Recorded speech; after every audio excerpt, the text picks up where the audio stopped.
NBC Sports Network welcomes you to the following presentation of the IZOD IndyCar Series.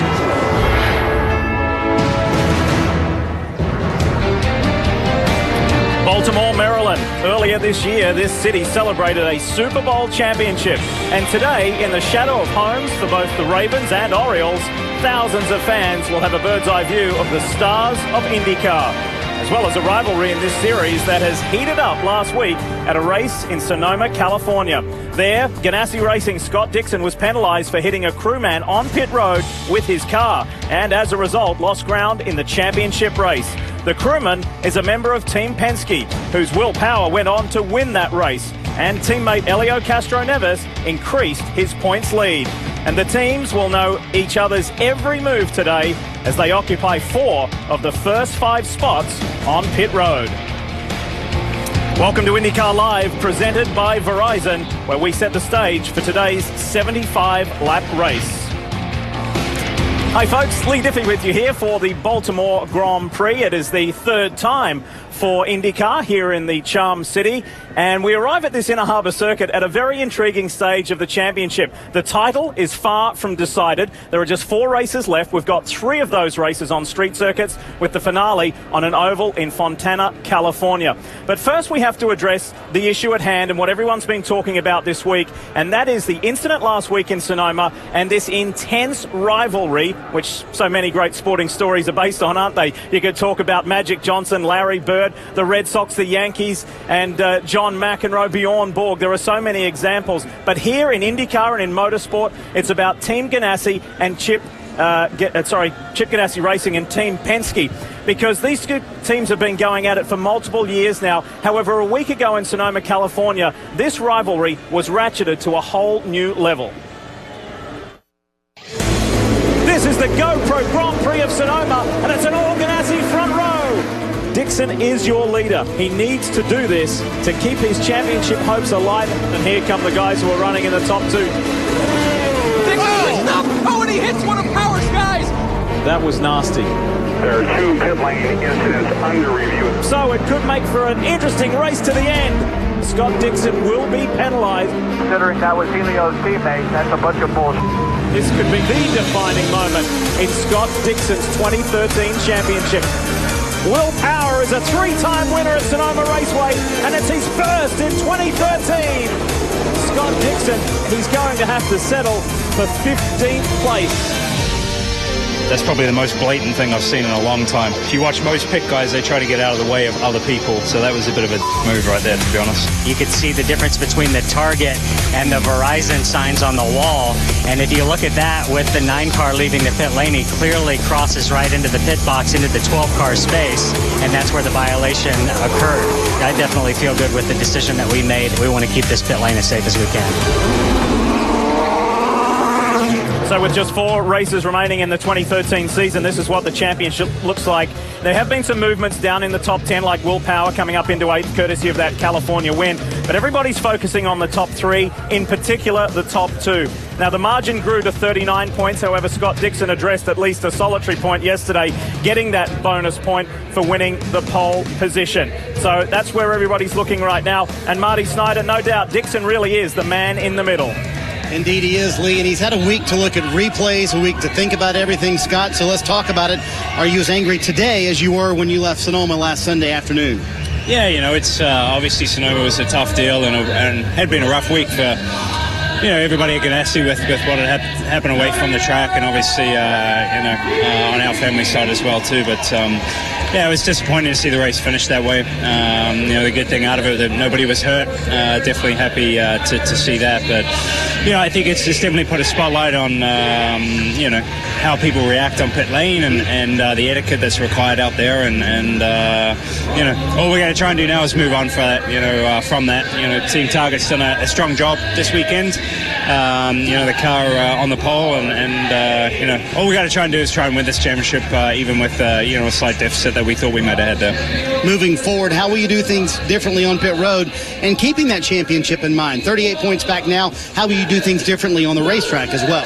I think, we just try and do the same thing we've always done. The more and more you analyze it, or even pit stops, throughout the year and hours of, tapes that we've gone through, it's hard to get everything right, and to get the scenario happen like that, it's hard to happen again. So I think IndyCar's done a good, strong job to make sure that we have, proper pit boxes here. They're bigger pit boxes, and then obviously they've added some triangles to the corners to just analyze what people are doing a little bit more via sort of looking at it under video. But I think it's going to help those decisions, but also make sure that people stay on the top of their toes. And moving forward, also Scott Dixon trying to win that championship, and a little role reversal on pit road today. He's pitting in front of Will Power. That should be interesting. For more on this, here's Kevin Lee. All right, thank you, Marty.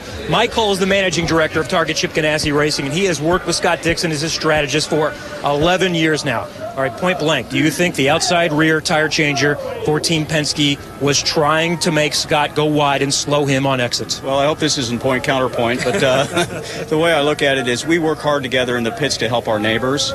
I don't think we received any help at Sonoma. How do you think IndyCar should have handled penalties? No, I don't know. I think, first of all, I'd have to say they did the right thing because of the way the rules are written. We hit equipment. I know it was attached to the guy. I'm glad he's okay. And for me, still, that's really, really important because that's why we have the pit rules. But I think IndyCar probably should have looked at it. They didn't evidently have time to look at it during the race, but they should have really done something after the race to create positive direction. Thank you, Mike. Let's hear the Team Penske perspective now. Let's check in with our friend Jan Beekes. Well, Kevin, not surprisingly for Team Penske and President Tim Cindric, this week has been a lot about answering those questions that came from the Ganassi team. And, of course, Mike Cole, you couldn't hear that. They've softened their stance somewhat, but they definitely came forward and said they felt that Travis Law, your outside tire changer, deliberately delayed them. You've now looked at everything. What's your opinion? Yeah, it's unfortunate they feel that way because I think, the facts are, we've gone back and looked at the entire race, obviously, and what a lot of people miss is the first stop of the race. The exact same scenario played out. Scott and Will came in at the same time, and at that point in time, Travis did the same thing that he did in that stop. We actually overlaid the two, and I think what you'll see is the difference is that because on the first stop, Will actually beat Scott out of the pits. Scott was much more aggressive leaving the second time. He was much closer to our car on the exit. We stopped the same place in the pits. And really for anyone to challenge the integrity of our team, and especially Travis, I mean, that poor guy, the last thing he wanted to do is have his integrity challenged. In fact, he was in Monday morning looking at tapes to see if he did anything differently at all. So, that's certainly not true. It's unfortunate that it happened. Fortunately, nobody got hurt in the situation.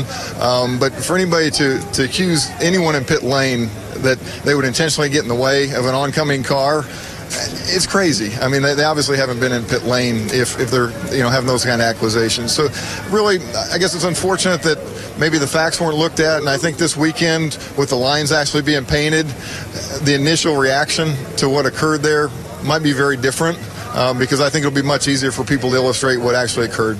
All right, thank you, Tim. And there have been changes. He mentioned it. There's been rule changes. The pit box has been painted. But remember, here, these pit boxes are 2 feet less than Sonoma. It's going to be tight quarters. Lee? So how do these super teams stack up against each other, Jan? Well, let's take a look.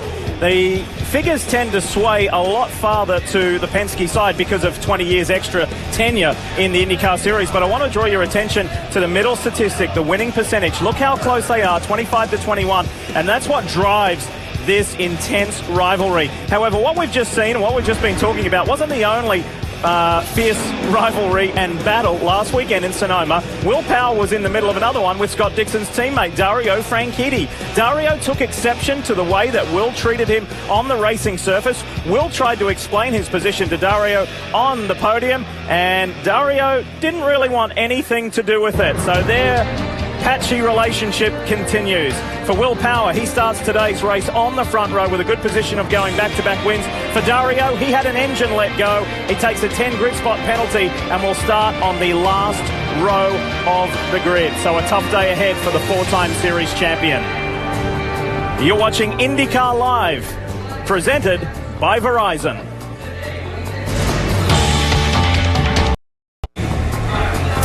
The Baltimore, Maryland residents really embrace this race. It's terrific to see so many IndyCar fans here on this downtown circuit for the third year in a row. Pit road, as you can imagine, is busy. It will be extra busy once the race starts. There have been changes made to the pit boxes. Jan mentioned they are 2 feet shorter than what we had last week, 38 feet in length, and they have been highlighted with yellow lines, easily visible. And also race officials have added in those diagonal dotted lines to help as a reference point for entry and exit. We want to talk more about that. The existing rules coming into this weekend as far as contact with pit equipment outside of a standard pit stop procedure or contact with personnel, the rules meant that they're not limited to a black flag or exclusion from the event. No such decisions may be protested. Well, since last week there has been a new rule implemented, and that says any participant who, in the opinion of the officials, positions a car, equipment, or, this is the important one, personnel, so to create a hazard or disruption of the event to interfere with the activities of another competitor may be penalised.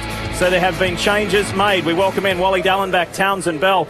Townsend, I want to take you back to the Indianapolis 500 in May where you were a competitor. Take us in the driver's seat. What's it like to perform these pit stops? Well, when you're driving an IndyCar, getting out of the pits is incredibly difficult. These cars were never designed to go that slow. They were designed for minimum 50 miles an hour. Look at some of these clips. Here's Will Power at Mid-Ohio. Tight pit boxes there. You can see you can barely clear that outside rear tire even if they're making it easy for you. So it's not an easy thing to do. It's terrifying as a driver to have to steer out of your box because you're slipping the tires, and then you have to stop the tire slip and throw it the other direction to just avoid clipping the guy.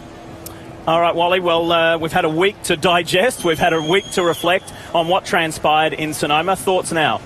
Well, I think being here this week, I talked to a lot of rear tire changers, and my point was last week that I think there's got to be responsibility on both parts, not only the driver, but the tire changers. Now, these guys have a dangerous job, obviously, going over the wall. But my problem with last week was that I felt there was fault on both parts, and Dixon's the one that got the penalty. Obviously, I think the league is now addressing that and say, hey, wait a minute, maybe there is a little bit something more to this. I don't think Penske's guy did it intentionally, but maybe he wasn't paying attention. But regardless, Dixon got the short end of the stick on that deal and got the penalty. Well, there's been a term and a phrase that's been used a lot this week, and that is gamesmanship. So we've pulled up some archival footage to show some examples of not only Team Penske, but some other teams. Townsend, talk us through this. Well, I was curious what happens if Penske has a teammate pitting behind them as opposed to a competitor. So here we are at Edmonton, and you can see that the right rear tire changer has a completely different protocol. And here we are at Indianapolis this year. Elio Castroneves pitting behind Will Power. You see that the air jack guy pulls the tire out of the way, and the right rear changer goes and pushes the car offline. But it wouldn't be fair just to pick on Penske here. Here's an example I found at Mid-Ohio. Watch Hunter Ray's right rear tire changer. He's going to pick up the tire after the stop, and he's going to wait,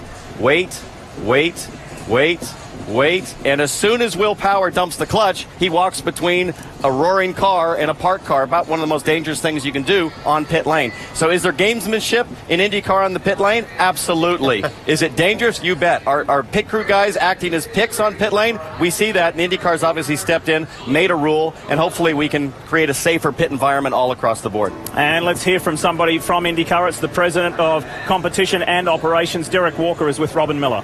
Derek, you took a lot of flack this week, and do you think you guys still happy with the call you made? Stand by it.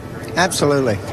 You think was there anything in that made you think maybe we should have maybe not given him a drive-through, maybe a penalty, maybe a fine?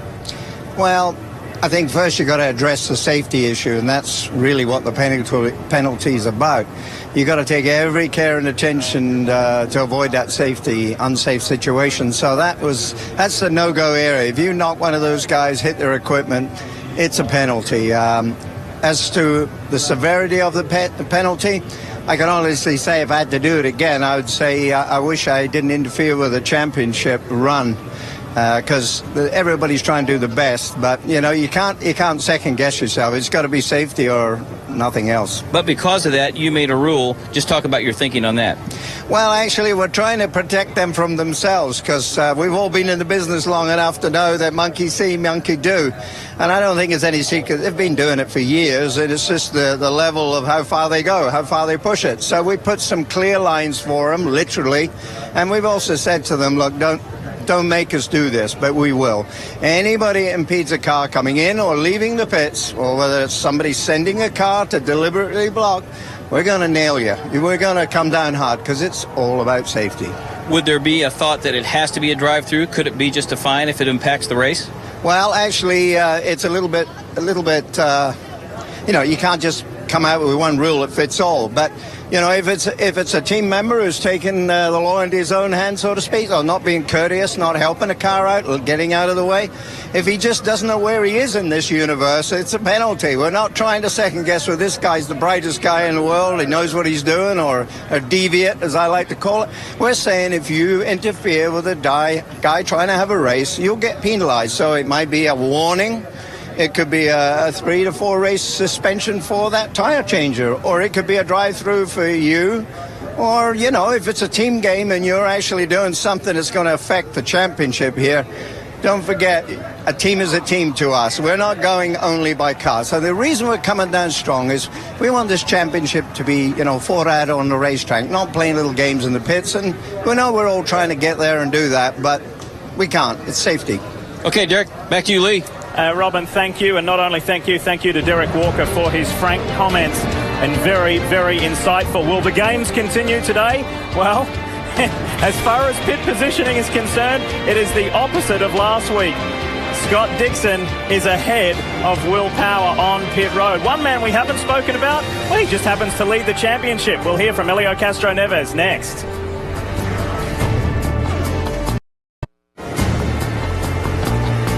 IndyCar Live, presented by Verizon, continues where we are enjoying the third consecutive year for the IZOD IndyCar Series on the streets of Baltimore for the Grand Prix of Baltimore. If the last 2 years have been any indication, we are in for quite the afternoon.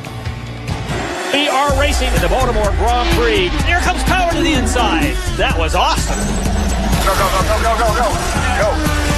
Will Power wins the inaugural Baltimore Grand Prix. Oh man, that was the toughest race I've done all year. I just gave it absolutely everything I had. Everything.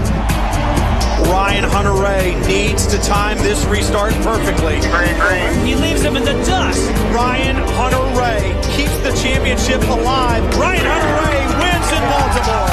That was the drive of the year. The only thing I was doing today was winning, or else I was ending up in the wall.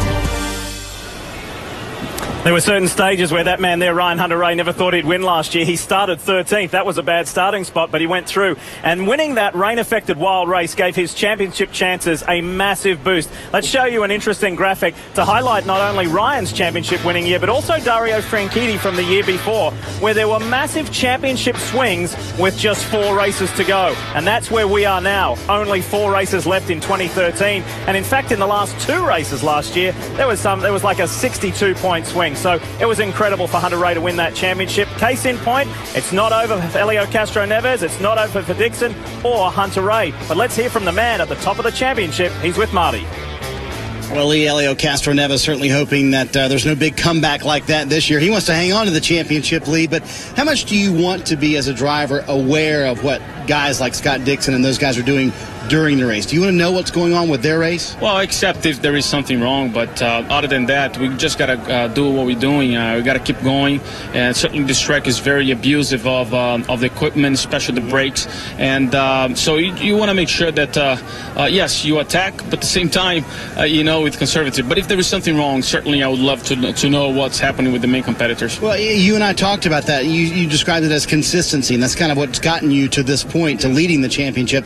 But how do you avoid that blurring into being too conservative on the racetrack? Well, you certainly you got to find the limit of the car. You just cannot go over the limit of the car. Sometimes, it's one of those things that this place is so bumpy that maybe a setup that works for Will, it does not work for me. It's a different style. So, and if you try to overdrive, and you might become a mistake. So that's the type of, you know what? That's as far as I can go, and that's as far as we have to go. Lee, our championship leader, will start 7th this afternoon. And Marty, the Brazilian, boasts a 38-point lead. So how many points are on offer for this man here today, Scott Dixon? There are 54 in total on a race weekend. He's already grabbed 1 bonus point for pole. If he wins the race, you get 50. There are bonus points for leading a lap and the most laps led. So Dixon needs a stellar day to try and really force the issue here with Helio Castroneves. This track gets drivers to talk in a very animated fashion. And Townsend Bell and myself will do a bit of talking when we come back with a GoPro course preview with a difference. You'll see.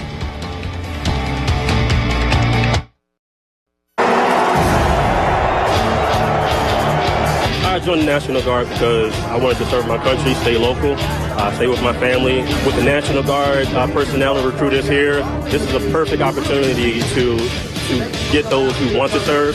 I would say I received an Army Achievement Medal while I was deployed, and my leadership actually saw that, hey, you are a really good intel person. So that was also a proud award as well.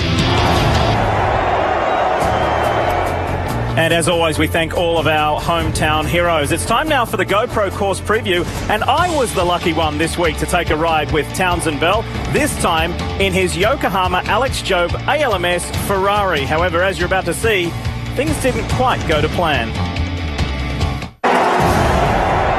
All right, coming up in the last corner here, the new chicane. It is moving here. See, we take everybody on the exit. Go!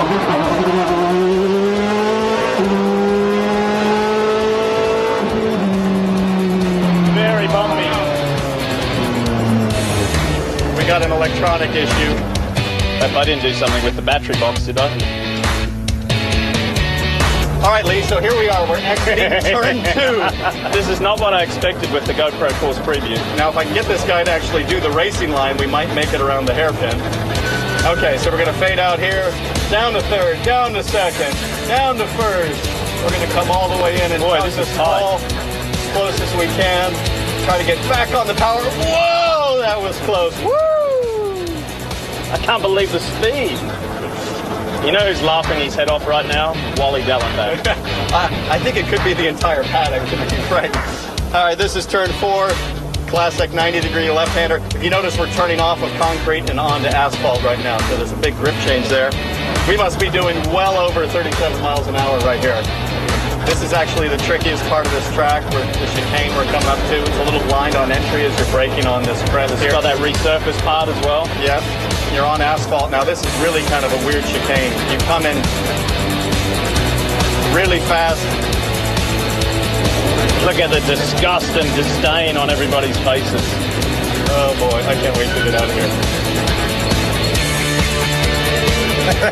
And I was laughing the whole time. I will have to say that you are so smooth behind the wheel, TV. It's incredible. I've never seen a driver so smooth, and I've never seen anybody so relieved when that thing shut off. That's your face, Diff. And for the record, I didn't kick the master switch either. There was a rare electronic gremlin, right?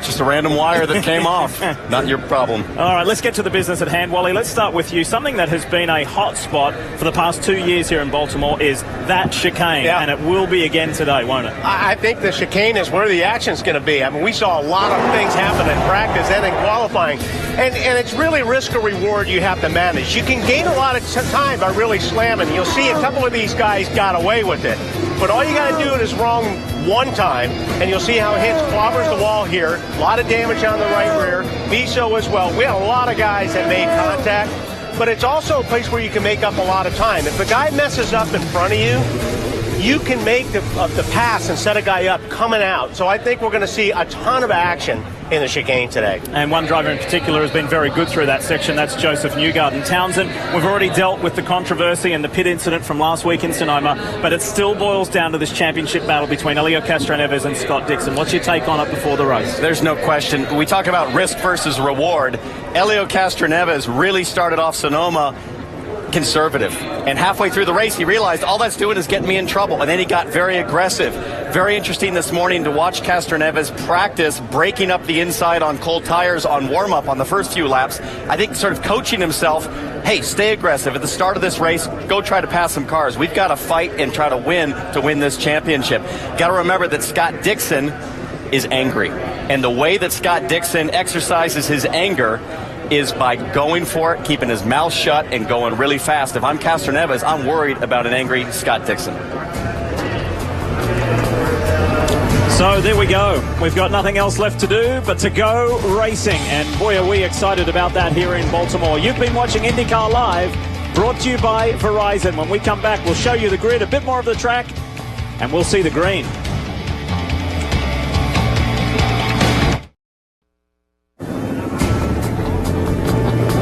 Round 16 of the IZOD IndyCar Series for 2013. It is the Baltimore Grand Prix presented on NBCSN by SRT. And there is Oriole Park at Camden Yards. What an iconic place that is. And this race, we hope for a long time, will become an iconic race in this region. There is so much to play for. The temperature is high. The humidity is high as the stakes in this championship. Boy, this is going to be hard work for the guys this afternoon. And there is the man who has been spoken about a lot over the past 7 days. Scott Dixon versus Helio Castro-Neves. How will it play out? Well, before we find out, we have to get the command. Let's go down trackside. Baltimore IndyCar fans, are you ready? It's time for those most famous words in all of sports. Here's Lieutenant Governor Anthony Brown to give the command. Drivers, start your engines!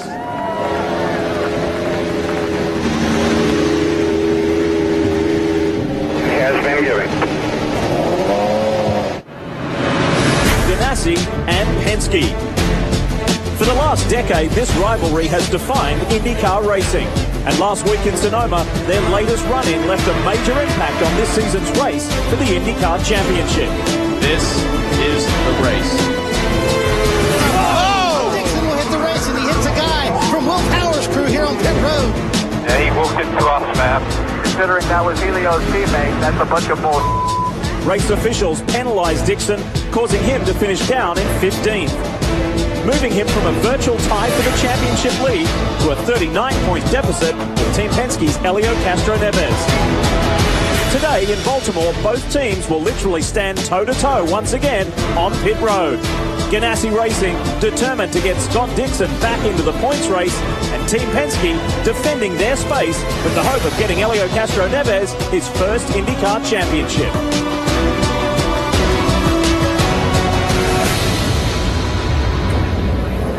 So many storylines, so many subplots, so much to play for here in Maryland for the Grand Prix of Baltimore. We're live on NBCSN and very excited to bring you this coverage. Time to check in with the boys on the ground. Here's Marty. Lee, as the cars literally start to roll from the front row. I talked to Will Power last week before the race at Sonoma. He said our best chance to win this year, the next 2 weeks. He clearly pulled that off last week and told me moments ago we can pull it off today. We're one of the cars to beat this afternoon. If he's going to win, he's got to beat all these guys, and you mentioned it, the weather. Outside right now, 92 degrees here in Baltimore. Humidity, 62%. The real field weather, 97 degrees. It's going to be a warm one for the drivers. I asked Will Power, how's it going to feel in the car? He said, absolutely miserable today. John? And Marty, of course, the heat is going to be a player. But think about Simon Pagenaud. He said before these cars ever just rolled off, this is my favorite racetrack of the year. He made it public before he ever arrived at Baltimore. The team has given him an awesome car. He said it is a pleasure to drive. You don't hear that very often on a bumpy street circuit like Baltimore. Kevin? Jan Joseph Newgarden is in the Firestone Fast 6 for the first time in his IndyCar career. Best qualifying effort on a road or street course. He's finished fifth a couple of times this year, but Joseph and the team feels like they might be ready to break through. Maybe he's the fifth first-time winner. The 22-year-old is as confident as he's been. They've had a lot of bad luck, hoping to get some good luck today. Robin? Kevin? Justin Wilson's had 5 teammates this year. Anna Beatrice, Pippa Mann, Mike Conway, James Davison, and today his little brother, Stefan, makes his IndyCar debut. He's not really concerned with all that, though. Last week he spun out at Sonoma, came all the way back to finish second. I got news for you, Lee. If this guy keeps it on the track and doesn't spin out today, he might kick their butt. And would become, Robin, our 11th different winner this year, which would tie a record. Quite incredible. So Justin Wilson, the lanky Englishman, has come off his best result of the season and yesterday scored his best qualifying result of the season. There's the IZOD two-seater, and guess who's behind the wheel? It's a real treat. It's not Ari Leindyke. It's not Mario Andretti. It is Al Unser. And I'm not talking about Junior. That's Al Unser Sr. behind the wheel of the IZOD two-seater. That means we have got a lucky Honda fastest seat in Sports Sweepstakes winner, courtesy of going to shophonda.com. It's time to say hello to Thomas Johnston from Summit, Mississippi. Thomas, how's the ride? I'm a little frightened right now. Well, enjoy it. Enjoy it. It's a unique circuit, and you are a very lucky winner because this is a treat to have Al Unser behind the wheel. So make the most of it, mate, and enjoy. Yeah, thank you. Quite a unique opportunity there, and just a reminder for simply logging on to shophonda.com, you can be like Thomas and win the opportunity to start a race in the IZOD IndyCar Series, sitting in that IZOD two-seater, driven by our 3 stars, that's for sure. All right, so we've shown you the GoPro course preview, but it's time now to actually take a closer look at this circuit. Well, this Baltimore track punishes cars and drivers like no other track on the schedule. It's a tight course, but you can pass here, mainly because it's so easy to make a mistake before the straights. If you get a good run on a guy, you can outbrake them in turns 1 and also down there in turn 3. But the hero challenge of this track comes in turn 6 and 12. That's where those chicanes and the big curves are. You've got to crash through the curbing, and a lot can be gained if you get it right. But if you get it wrong, this place is going to punish you. So there you have it. There's certain key points on this 2-mile circuit. It is not that long, but boy, it is brutal. Time to take a look at the starting grid to show you who is where, and it's quite an interesting grid. We had a very intriguing warm-up this morning with certain people we're not used to seeing up top. We're used to seeing these 2 guys. Yesterday, Scott Dixon, Wally, scored his 20th career pole. I think T-Bay hit it up top. T-Bell said he's angry, and he is. He's got to just get as many points as he can. He's got to look at just winning races, and these guys are off to a good start. Pagenaud, Wilson make up the second row. Let's keep it rolling and show you who is starting where. Tristan Vautier and Joseph Newgarden, 2 young guys, super talented. It's the first time that Newgarden's ever made it to the Firestone Fast 6, and he is pumped. Not only was he quick in qualifying, but Joseph Newgarden, to me, is one of the fastest, probably the fastest car on used tires. In warm-up, he was spectacular.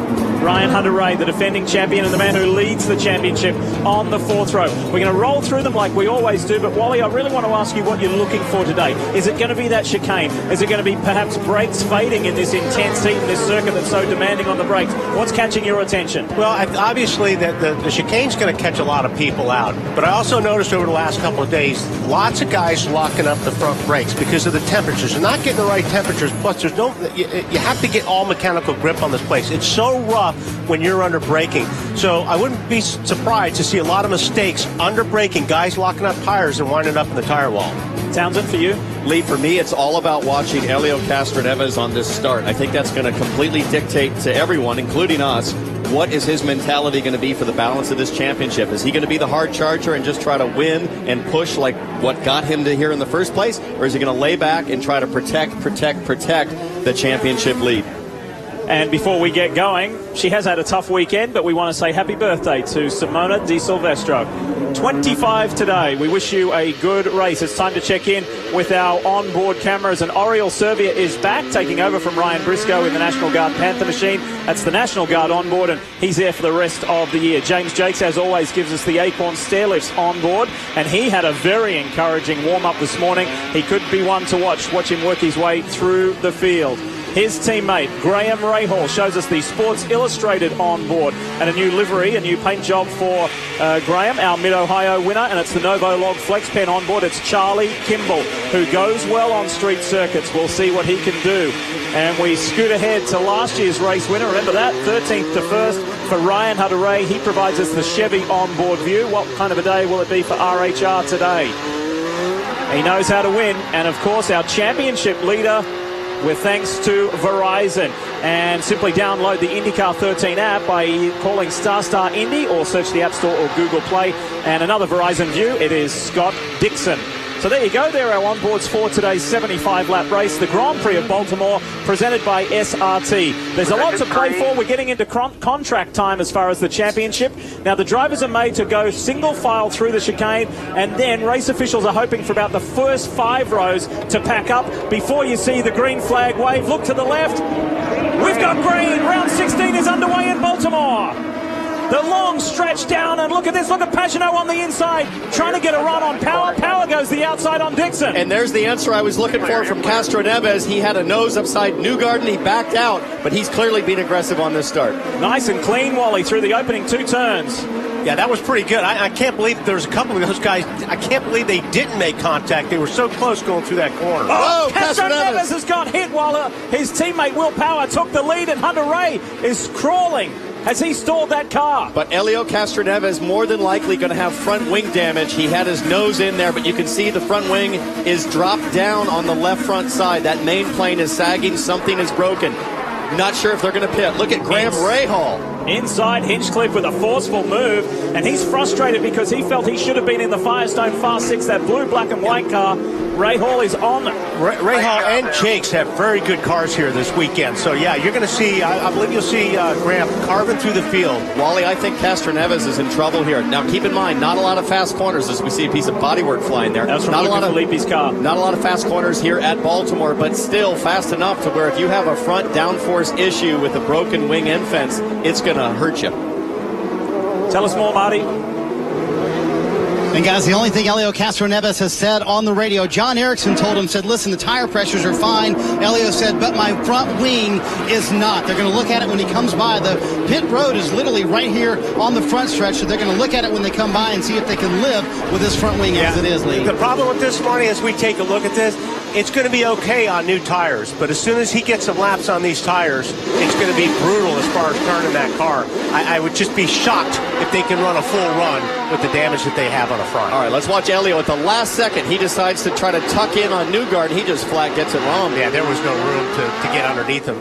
Look at this move for the lead. This was Will Power. Beautiful. Down into turn 4, the hairpin, an extremely tight corner, and that was a well-executed move. It certainly is a very tough brake zone. It's very bumpy. I raced here yesterday in the Ferrari, as you know. The brake zones for turns 1 and 3 are, it's like driving off-road. One of our title contenders, Ryan Hunter-Reay, has plummeted. You saw him just crawling on that opening lap. He's dropped from 8th to 21st. Castroneves on pit lane. Figured he'd have to come. Coming to you, Marty.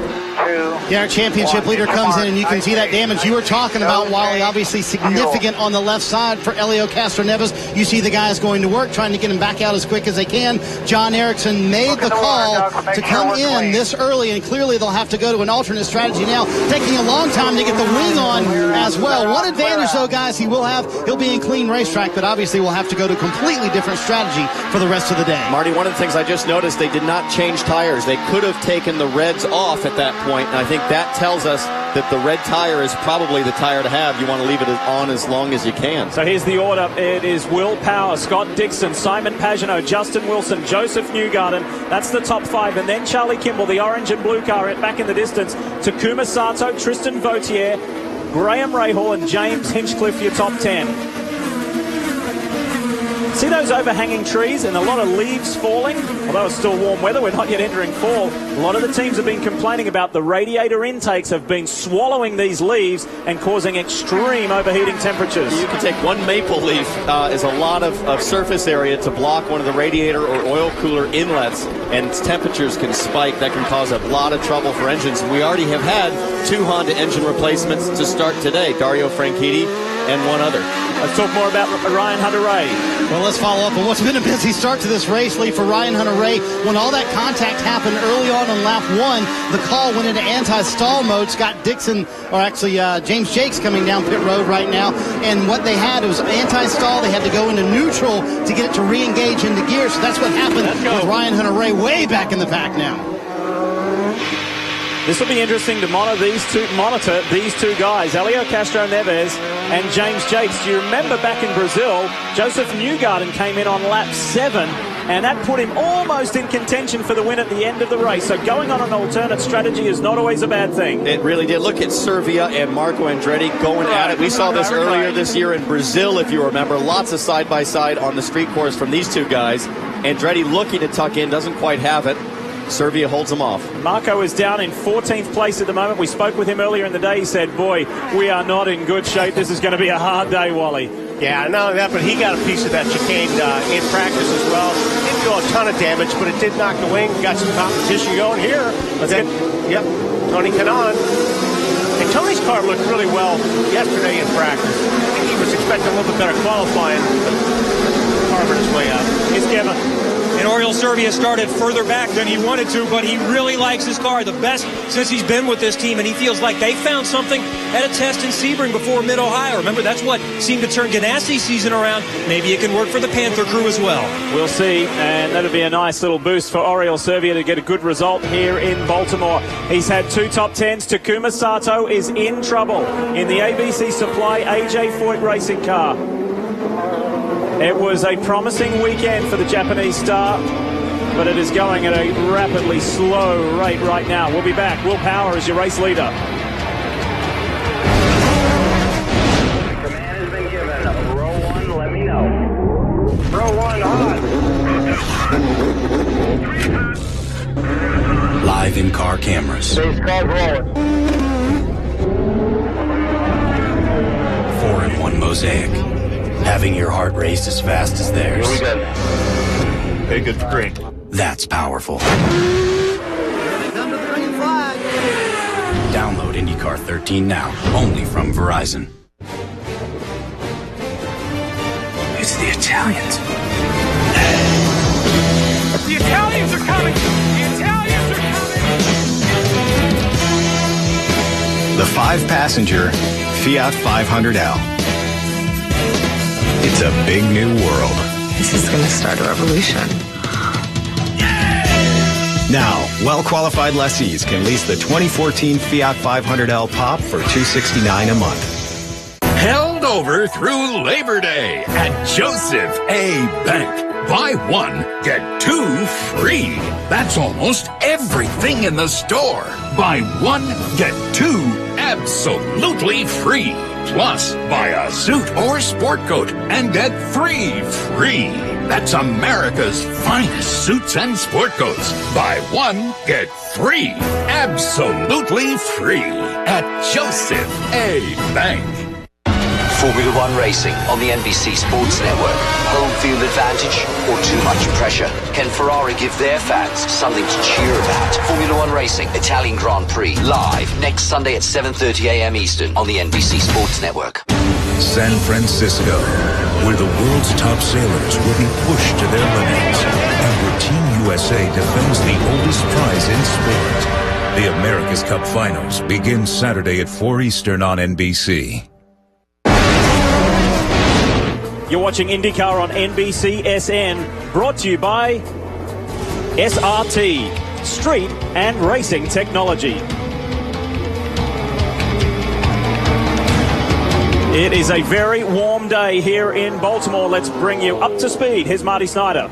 Familiar sight for Will Power Lee. First 2 races here at Baltimore, he led the most laps in both of those races and got 1 win as we take you SRT through the field this afternoon here in Baltimore. Will promised me, he told me before he got in the car, we are in a championship position where we can take chances. He certainly did that going into the first corner, got the lead from Scott Dixon. Right behind him is Scott Dixon, and like his teammate, Dario Franchitti, they changed an engine this morning. The engine they pulled out for Scott Dixon, however, was mileaged out. So no penalty for Scott Dixon this morning in changing that engine. The engine they pulled out took him to all 4 wins so far this year, Jan. And you can see that Simon Pagenaud in the HP colors is right behind Scott Dixon. Again, he loves this racetrack and said, as I said in the open, this car has been a pleasure to drive. They tried something in the warm-up that did not work.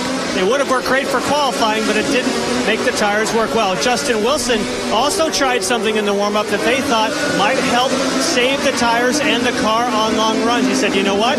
The car wasn't slower, it was actually faster. But boy, look at Joseph Newgarden. He's closing in, Kevin.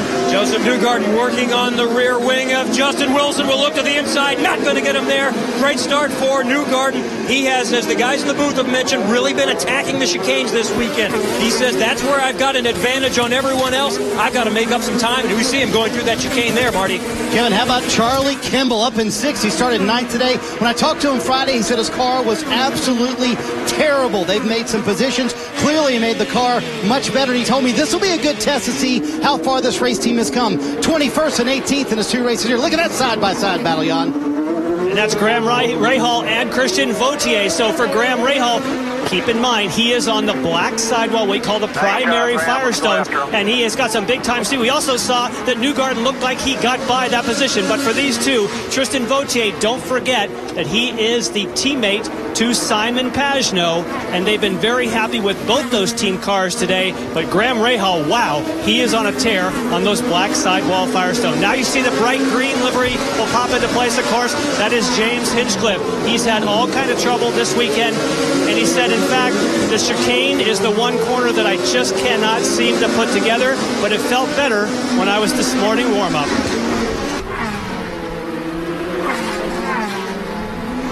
And Lee, Dario Franchitti started last on the field today. He has come to pit road early on. They are on their third engine for the weekend. They actually put a fresh engine in last night. That engine let go this morning in warm-up. Now they think it's a brake issue for Dario Franchitti. They're checking all 4 brakes. He said it's almost like a hose has fallen off somewhere. Something is not making sense with the braking system on Dario Franchitti's car. And also temperature's playing a big factor in that too, Lee. Much hotter today than it's been all weekend long. Taking a look at the rear side of what we see for Takuma Sato, of course. He came in, and when he went by pit road, the engine sounded very sour. He radioed in that I'm having an engine problem. They're not giving it up. They're trying to see if maybe it's something they could cure with electronically changing components. But at the moment, Sato sits still. Dramas for James Jakes. So we have an attrition rate that is growing and rising rapidly. What a shame, because his car looked pretty racy this morning. We know that his teammate Graham Rahal is doing very, very well and making good progress. Meanwhile, here's your race leader. He's got a 1.5 second lead, Will Power, over Scott Dixon. We saw a quick shot of Tony Kanaan before. We'd be remiss if we didn't mention that he has now broken the open wheel IndyCar consecutive race record starts. Today is 212. Well done, TK. We wish him a good result. He's got a long afternoon of work to go. The battle rages here between Charlie Kimball and Justin Wilson. Need to say that Joseph Newgarden got by. You may have noticed that. And he did it with a pretty slick move as well. So Newgarden, who has had 5 top 10s this year, 2 of them top 5s, he could be on the podium for the first time ever today. I think Newgarden's he's probably got one of the best cars here this weekend. And when he got by Wilson, he really put a lot of ground on him. So yeah, I think he's on his way towards the back of Pagenaud's car. But he had to use up a lot of his tire to do so. It is not easy to pass here, and he was charging hard. I'm watching Joseph's lap times. Leaders are at 20.4, Newgarden at 21.4, so he's going to have to step it up to close that gap. Look at Kimball to the inside of Wilson. Turn 4, that is the hot spot, the SRT hairpin. It's a very popular overtaking point. Justin Wilson looks like he's a sitting duck, doesn't he? He's looked in the rearview mirror, and he sees Graham Rahal as the next one in the order, who is moving fast and filling his mirrors. Well, I think you're talking about Newgarden using up his stuff, I think, and here comes that pass. I think Wilson may have used a little bit up as well, trying to keep Newgarden behind him. Good point, and Graham did very well to gather that up. He made the pass, but he went inside that big curb, and I don't know if that's going to be considered cutting the course. That could be under review. Here comes the GoDaddy machine of James Hinchcliffe putting pressure on Tristan Vautier. These are all top 10 positions, and there's Tony Kanaan in the hydroxy-cut machine in the top 10. Oriol Servia is immediately behind him. So the order is Power, Dixon, Pagenaud, Newgarden, and Kimball. A very different looking top 5, isn't it? And for Will Power, this is the 5th time in the last 6 races that he has led a road course. So he's looking strong. Could it be back-to-back wins for Will Power? Long way to go.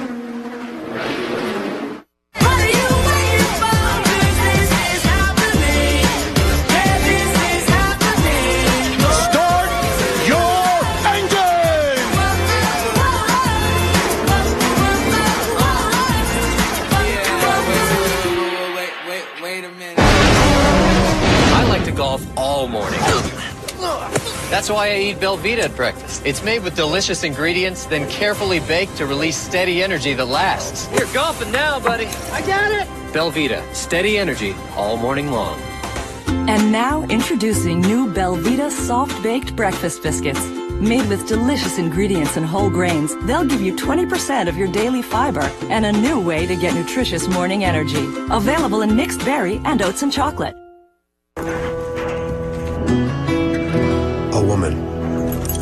A woman and her truck. A woman, her truck, and a 1,200-pound passenger. And 2 bodies with 1 mind. And a ribbon that goes on her wall, not in her hair. The all-new Chevy Silverado. with the best available towing in its class. Strong for all the roads ahead. Listen carefully. Your wife has been taken. Is she alive? As long as you follow my instructions. Drive. You have an ability few others have. There's a package at the bank. Get it out of the city or your wife is dead. I'm coming after you. You hear me? The clock is ticking. Here we go! Getaway, rated PG-13, now playing.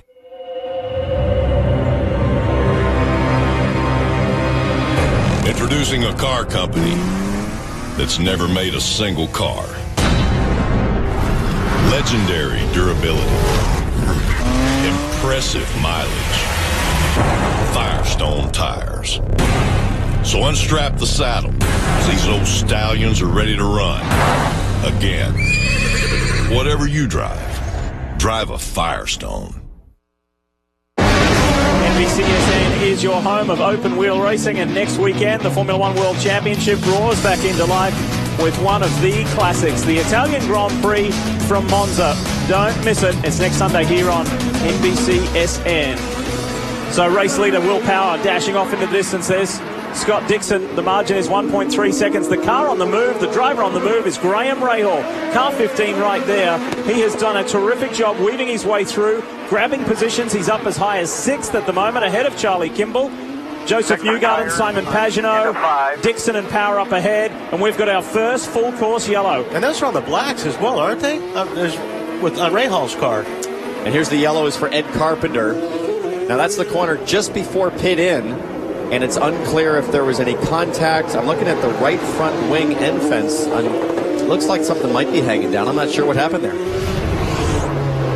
This will tell us a little more. Helio Castro Neves behind. Yeah, I think something probably is hanging down there. That's the end fence. Just breaks a little too deep, locks him up, can't make the corner.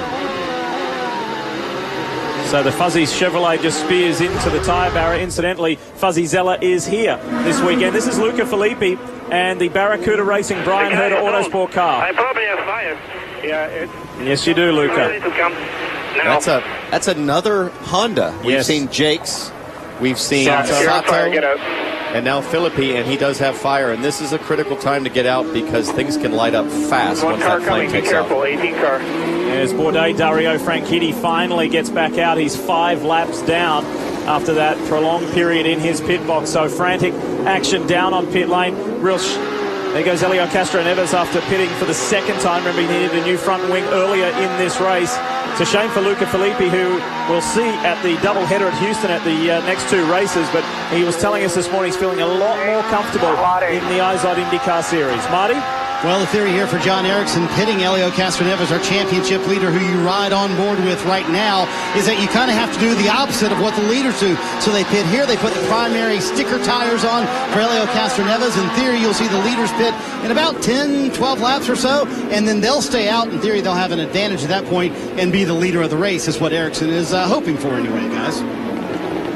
Thanks for that, Marty. So the list of retirements is growing. Luca Filippi, Takuma Sato, James Jakes, and thankfully we've just seen the 4-time champion Dario Franchitti get back off pit road and heading out. Now, before those stops, things of course have cycled now. Before those stops, Sebastian Bourdais was the biggest mover in the field. He had a crash in qualifying. He could not continue. He started from 22nd position. The only 2 drivers behind him were those who had penalties, Jakes and Franchitti, and he just marched his way through the field to the tune of making up 9-10 positions. So Bourdais is one to watch today. Yeah, that was impressive.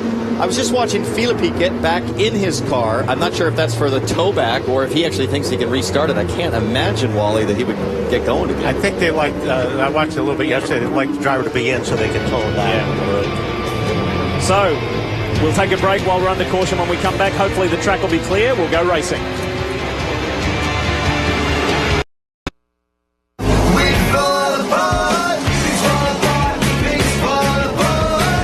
I thought a plane crashed and hit me or something. I couldn't expect that it would be Sato. He just unplugged his brain entirely. Yeah, he's shaking his fist as he always does. Always somebody else's fault, but Will.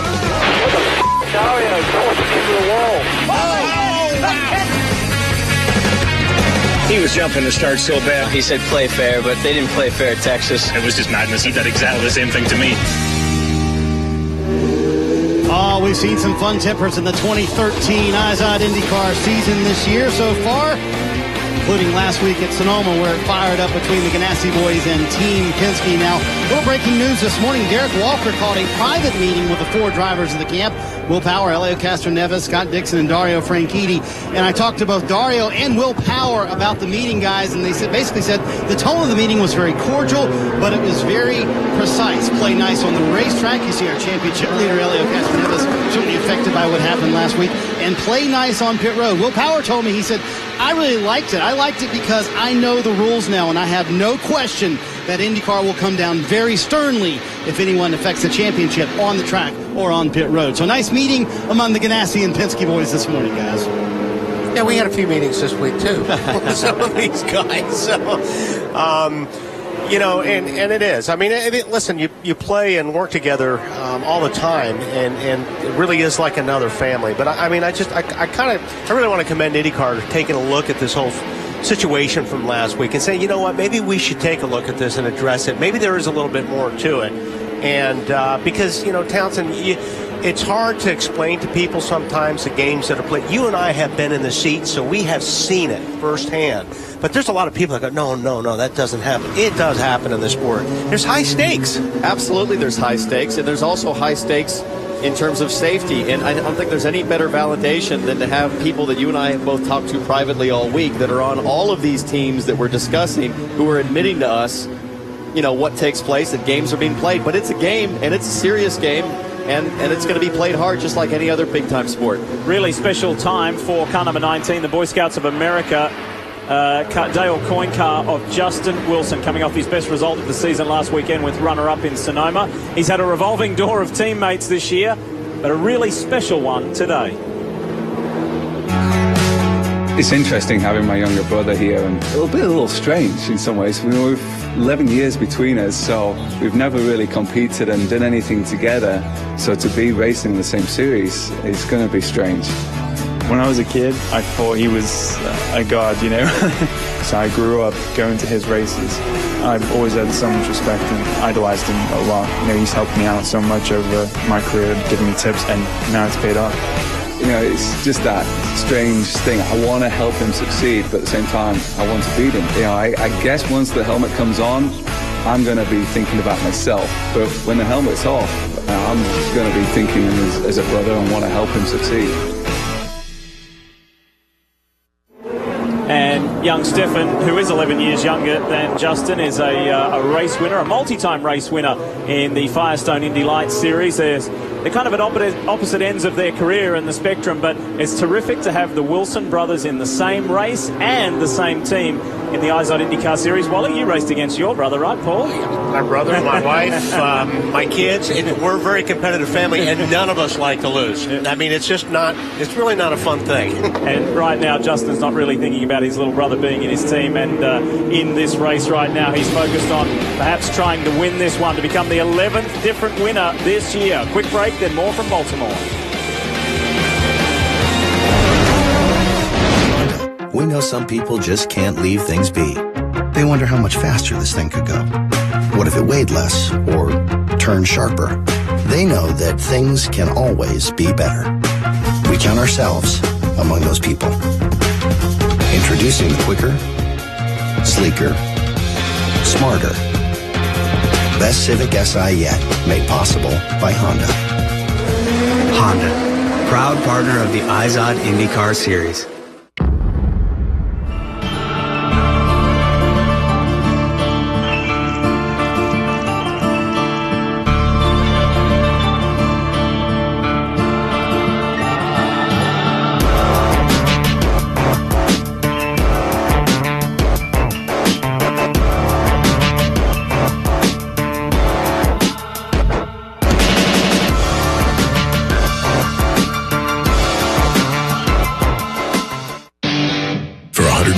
Years, Irwin has been making professional tools for professional tradesmen. Today, Irwin Tools salutes those who build this nation with their bare hands. Join Irwin in celebrating National Tradesman Day to say thanks for a job well done.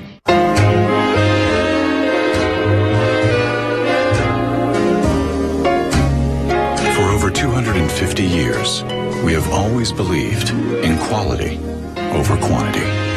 Please drink responsibly. Give me your street circuits, your ovals. Give me your road courses and your cathedrals of speed. Give me drivers who live to put it all on the line and cars unlike any other. Because this is America, and here we race IndyCar. Only on the NBC Sports Network. Caution number 1 here in Baltimore, and let's try and see if we can diagnose what happened to Dario Franchitti. We'll talk to Chip Ganassi. And what was the problem with the brakes at the end of the day, Chip? Well, I think, Marty, we got a master cylinder issue, with the 10 cars. So we think we had some dirt in there. We think we pushed it through maybe. We'll see if that fixes it. We're really not sure right now. We're kind of waiting for it to go green. I know there was some concern about small brake ducts, and I know Dixon has the same ones. Concern you at all, or not really? Yeah, no, it's not a brake duct issue. It's something else. Not a heat issue, and no worries right now for Scott Dixon, Kevin. Well, it seems appropriate that the Iron Man of IndyCar gets start number 212, the consecutive record here in the shadow of where Cal Ripken played much of his career. Keep an eye on that front wing there. I think you can see it dangling a little bit. Kanan at the start of the race made some contact. Yeah, definitely. There's damage there, and it's impacting the car. Scale of 1 to 5, how bad is it? He said a 2.5. They thought several times about coming in, but for now, they're going to stay out, and they might not even change it. They're thinking, we might be able to improve the car for you by just normal adjustments and keep this wing on to maintain that track position that you've made up. He started 14th, Kanan up to 9th. Townsend, you played a little bit of baseball in your time, didn't you? A little bit. Up until 7th grade. No. But they're still out there sweeping this racetrack, and I'm just wondering if I don't duck into the pits when they're coming to the green and roll the dice, especially if I'm sitting back there, 14th, 15th, 16th. Well, we've seen Vizo do it, and now here's Stephen Wilson, I think, just ducking on pit lane for exactly that reason. Castroneves should do it. I was going to say, Wally, you worked for John Erickson for a long time. You guys think a lot alike. That's exactly what it is. When you were saying that, Erickson called Helio Castroneves pit road just to top off here. Nice strategy for the championship leader, trying to play this out and see if they can finally get some track position. Yeah, this is kind of the hand that they were dealt, but it's working in their favor with these cautions going the way they're going right now, because these guys are going to have to duck in the pits in another 7 or 8 laps anyway if it goes green. So I'd be doing it now. Slowly working our way back to green. Remember, we are in a town that are celebrating the Super Bowl champions. And Thursday night, Joe Flacco and the defending Super Bowl champion Ravens face Peyton Manning and the Denver Broncos. Then Sunday night is football night as the Giants head to Dallas to take on the Cowboys. NFL kickoff weekend begins Thursday on NBC. Here is a man who has been on a mighty move today, Joseph Newgarden. Let's check in with him. What's he been saying on the radio? The car is not shifting anymore. Now it's not shifting. Oh, there it goes. Now it's starting again. There was just a brief moment there where they wouldn't accept any upshift.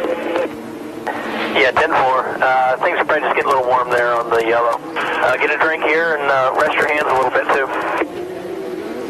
I've had that happen before. It's the worst feeling in the world, especially when you're having a great day with an awesome car and a driver who's feeling on top of his game. You're running around under caution, all of a sudden it won't shift. I had that happen on the warm-up lap for the Indy 500, and at the last second, the battery voltage kicked up enough. There is Sarah Fisher of Sarah Fisher Hartman Racing. Big year. They moved to a new premises, a new wonderful facility in Indianapolis, and they are looking for that breakthrough day with their young star Joseph Newgarden. It could be today. And you can see the stress on Sarah's face. You wonder, why would she be so stressed?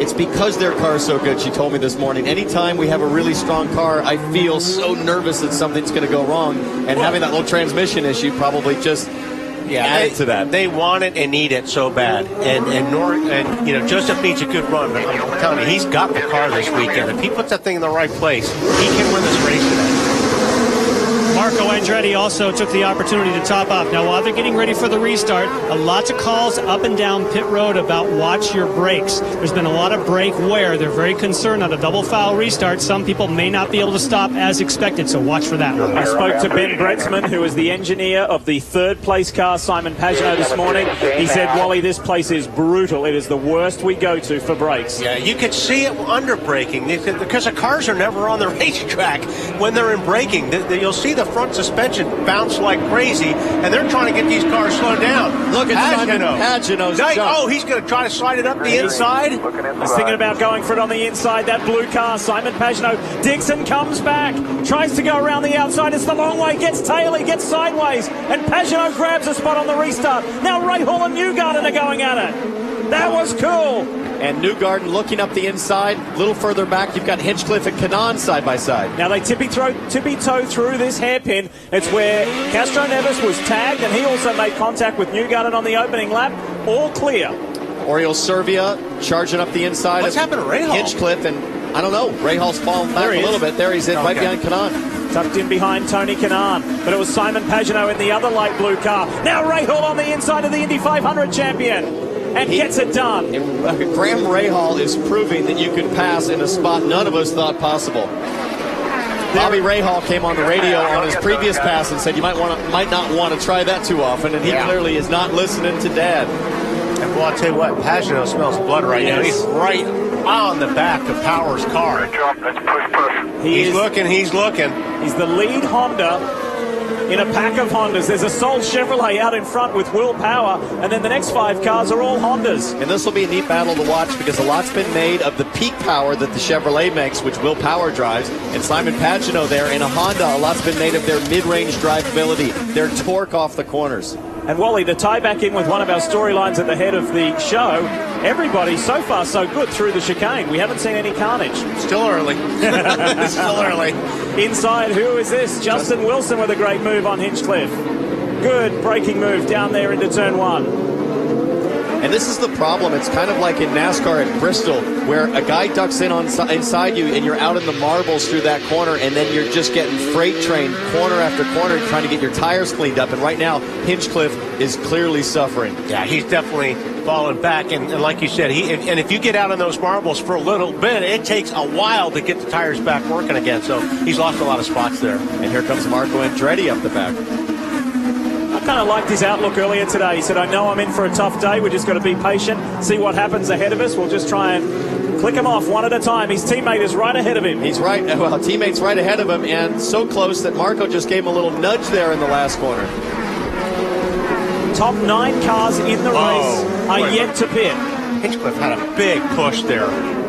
He is hanging on for dear life. There goes Marco to the inside. Do they see each other? Whoa, that's close quarters. That's exactly what I was talking about. Hinch is now going to have marbles on the left side tires, turning in for this very fast right-hander. He's going to lose a big gap. For those of you just turning on, asking where is championship leader Helio Castro Neves, he is in 18th position. However, he has pitted 3 times in this race. He had front wing damage early on, which forced him to be the first car to pit, and then he's come in for 2 subsequent stops to add a little bit of fuel. And this is, he has to be patient now because he knows all these guys in front of him are going to disappear eventually. Yes. So he doesn't really have to push the issue right now. And you can hear him saving fuel. If we just listen here before he hits the brakes, he's going to coast. Well, not there. He braked pretty hard and deep. That was full throttle to full brake. Let's have a look at some telemetry brought to you by Firestone. Marty? And John Erickson coaching Helio Castro Neves on the radio. Number 1, to stay calm. As you mentioned, Lee, on a completely different pit cycle. But if you look at those tires on Helio Castro Neves' car, he has on those primary tires. They are much slower than those secondary tires and the red, softer compound tires from Firestone. So he's getting that out of the way now, while everybody else does have on those red, softer tires. So later in the race, that could play huge for Helio on the next stint. When he's able to put those reds on, everybody else will have the primaries on. Battle going on here between 2 young Chargers. Joseph Newgarden and Charlie Kimball. Newgarden's the car ahead. He runs wide, really wide, and hits the wall. Joseph Newgarden's great chance today may have just taken a major downturn. I don't know if he hit. I think he might have brushed. He might have brushed, but I don't know that he had a big hit. Just a few more laps. I think he's okay. He's lost 3 positions and now maybe even make it 4. Serbia was lining him up. I think what happened is that Newgarden got wide in turn 10, that fast right-hander, and he got junk on his tires. He got into that last turn 12 and just went wide, almost got in the fence. Look at Serbia. Aggressive up the inside. Contact further back too. Tristan Vautier and Ryan Hunter-Reay getting into it. And that's when a driver knows how to take advantage of a situation like that. If you see a guy that's spinning the marbles and you're chasing him, you know you've got to make the move and put it there before his tires get cleaned up. Newgarden watching his mirrors hard. He knows that he's in trouble here. He's lost that pace that we thought was so strong earlier. He's got Simona Di Silvestro all over him. It's Ryan Hunter-Reay, the defending race winner and series champion. He dropped all the way to 22nd on the opening lap, and it's been a grind to come back from there. But if anybody can come back, this guy is it. I wonder if Newgarden's having brake issues because he's braking awfully early. This line of traffic. Simona Di Silvestro, her 25th birthday today. She is hounding Newgarden there. Ryan Hunter-Reay, Tristan Vautier, Justin Wilson, Sebastian Bourdais. They're all lining up for a shot. Now this is what's going to make it very difficult for Simona or Hunter-Reay to get by Newgarden. He's so fast through that last chicane that the gap needed to pass just disappears for that key braking zone that comes up next. Hinchcliffe on the inside here, and Marco Andretti, his teammate. Oh, that was close. That was very close. So Hinch trying to return the favor on Marco from a couple of laps ago. Meanwhile, up front, Will Power has a 2.8-second lead over Simon Pagenaud, Scott Dixon, then Charlie Kimball and Graham Rahal in the top 5. And Hinchcliffe wants that spot back for Marco pretty bad. A little bit of contact there between him and his teammate. He's got Sebastian Saavedra lining up for a shot at him. You're talking about here trying to stay in the top 15. James Hinchcliffe really wants a strong result. Started off the season so well. But what happens here? While he's not under contract for next year, he needs to push. But if he takes out his teammate and the son of his team owner, that's not too good. Not a great way to get a job either. But he's struggling right now too, Townsend. I mean, you can just tell. It looks like the car's understeering bad, especially in that first corner. But it just doesn't really seem like it's underneath him. Top 10 cars in this race have yet to pit. And that first pit stop is looming large. Now here's Newgarden. Simona has gotten by, and Hunter-Reay has to stay super close here through the chicane, try to get a solid exit. But again, Newgarden's so quick, he gaps everybody each lap. And look at a piece of bodywork. I wonder, was that Cannon's bodywork? That could have been Cannon's wing finally. And look at Vautier. No, it's Vautier. Right front wing end fence on Tristan Vautier, the 55 car. And he got into it on the opening lap of the restart. There was a concertina effect, and he's got rear wing damage as well. I wonder if the front wing came off and hit the wicker as it was falling back. The hard part about that chicane, guys, is when you get close to another car to try to set up a pass, you can't see the curbing. Yeah. Hunter-Reay easily disposed of Newgarden there, and so too is Justin Wilson. He goes to 19. No traction. I have no traction. That's Joseph Newgarden talking. Okay, maybe he did do some a little bit of damage on the left rear of that thing, Townsend, when he hit the wall. I mean, it was hard to see how hard he hit, and they peeled off. Pit lane. So not a brake issue. He's complaining of rear tire grip. Joseph Newgarden makes his first stop. He'll get off the sticker reds and go to the primary blacks. He's still trying to hang in at this point. It's been his best opportunity for a good finish, and they want to be aggressive here today. Get a clean stop, they're out. Remember in Brazil when he was a little bit conservative, they said we're going for a podium, but now he's got some track position to make up, but he might have clear track space. Well, let's show you what happened a little earlier with Joseph Newgarden. This is Charlie Kimball on the inside. Watch the car ahead. See how wide Newgarden got there off in the gray. I think he got his tires dirty, and boy, if he didn't hit, he got awfully close. This will show us a little more. I think he got away with it. I don't think he made contact. We'll take a look. This will be a good shot right here. So the battle for second place because our race leader has skipped away. Will Power all of a sudden has turned a 2.8 second lead into a 5 second lead. So we join the fight here with Scott Dixon, Simon Pagenaud for second. Both these guys have won races this year. Pagenaud, his first ever IZOD IndyCar Series race win in Detroit on the streets there of Belle Isle. And Scott Dixon, of course, a 3-time winner. He won those 3 races consecutively. So it's a good scrap amongst the top 3. Quick break, but you will see it. I like to golf all morning. That's why I eat Belvita at breakfast. It's made with delicious ingredients, then carefully baked to release steady energy that lasts. You're golfing now, buddy. I got it. Belvita, steady energy all morning long. And now introducing new Belvita soft-baked breakfast biscuits. Made with delicious ingredients and whole grains, they'll give you 20% of your daily fiber and a new way to get nutritious morning energy. Available in mixed berry and oats and chocolate. It's the Italians. The Italians are coming! The Italians are coming! The 5-passenger Fiat 500L. It's a big new world.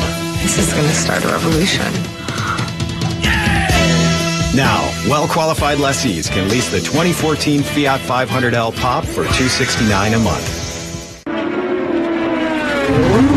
Inside yours. Keep pushing here, bud. That's turn 4, spotter. Turn 4's clear.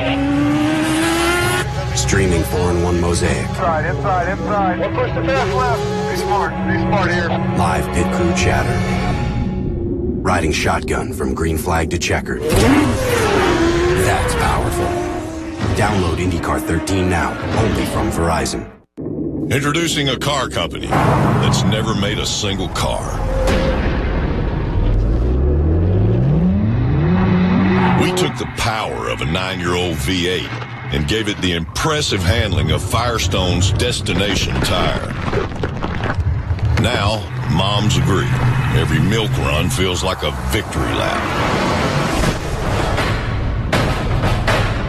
So whatever you drive a Firestone. Grand Prix of Baltimore presented by SRT continues live here on NBCSN, and you watch a scrap between Tony Kanaan, the Indy 500 winner this year, and Oriol Serbia in the Panther Racing Machine, and they are fighting over 6th place at the moment. This is 2nd, 3rd, 4th, and 5th, and that is Pagenaud, Dixon, Kimball, and Rahal at the moment. We understand Charlie Kimball's coming in shortly, but while we're away, Justin Wilson, you may have seen, had trouble. And that's that front lockup we've talked about, Wally. Those tires lock, you're not going to make the corner. It's a real bumpy section of the racetrack there, so you're going in, you're trying to get the car slowed down as much as possible. Very rough. It's interesting to compare because one of the things I saw with Newgarden is that he runs a lot of rear bias. He kind of likes to go-kart the thing in, but then you're burning up those rear tires a lot more aggressively, right. and it's obviously penalized him a bit on those reds. We'll see how he does on the blacks. I'll tell you, I'm really impressed with Rahal. I mean, if he's on those black tires and he's hanging with these guys as long as he has right now, he's going to be a rocket when they put the reds on. Well, we saw how quick he was in qualifying yesterday, right, Wally? Unfortunately, he suffered a crash and it bounced him out of what was potentially a Firestone Fast 6 berth. So he was frustrated by that, and then he got clouded. He got hit from Tristan Vautier. And Vautier has subsequently been fined and placed on probation as a result of that. It was a nasty incident, but it eventually took the Rahal Letterman Lanigan driver out of a Firestone Fast 6 spot. So now he's making up for it in the race. He's well placed. Top 9 are yet to stop in this race. Okay, pit. You're going to have an open in, open out, the open in, open out. That's the voice of Rob Edwards talking to Simon Pagenaud. Rob Edwards, the team manager for Schmidt-Hamilton, I think that one is. Yes, correct. And there goes Pagenaud. Last year's Sunoco Rookie of the Year, this year's Detroit race winner, and he's been running in the top 3 all race long. And Lee, what they're going to do is they're going to go with the sticker black set for Simon Pagenaud, so that's the best blacks that they have available. And in the meantime, we go up to Marty with Hunter Ray. What a nice recovery done for Ryan Hunter Ray, back as far as 22nd. As I told you a moment ago, they're going to put on scuffed primary tires for Ryan Hunter Ray. He said the car actually came to life at the end of that run. Very happy with the chassis, trying to make up some track position. Kanan and Simona, the two KV Racing Technology cars, pit at the same time and exit at the same time. So Rahal done. Good work there. Pagenaud done. This fight goes on. Second place, Scott Dixon. Third place, his teammate Charlie Kimball, the Mid-Ohio race winner. And Graham Rahal looking for that point in the season where it's all going to turn around. He had a little bit of sugar at Long Beach, didn't he? That was a sweet result. And this is a fight further back in the pack between Saavedra and Marco Andretti. Sure didn't look like he was going to make the corner with the front tires locked up, but he did. He was just going slow enough to where he could release the brakes and make the corner. It's such a critical decision point, as you know. If you're not going to make it, you got to bail out and take the overrun like Justin Wilson did earlier. And that point of decision is, man, it gets your heart stopping every time. Yeah, when he got off that brake, it's just the tires rotated enough to where he could make the corners. But then that was really close. This will be a good fight. Charlie Kimball versus Graham Rahal. Watch this. And here's a big surprise. He is not going with the red sidewalls. He's going with another set of black. So big change here for Rahal. He likes those. Marty? Friday, Charlie Kimball told me his car was, quote, terrible. Today, he described it on the radio as outstanding. You see the race off pit road. James Hinchcliffe still on pit road. Kimball wanted no changes to his car. Went from 9th to 3rd, as you see James Hinchcliffe leave pit road as well. I believe Rahal got that spot. Yes, Kimball on those did. pits. So good job for those guys. Fired out there, got it in the fast lane straight away, and he is gone. The 24-year-old second-generation American driver is looking good. This is the Graham Rahal we've been waiting to see for the majority of the season. I asked Bobby a couple of weeks ago, here's Dario Franchitti in trouble again, and it's been a frustrating day for Dario. He's now 7 laps down, and this may be day done for Dario.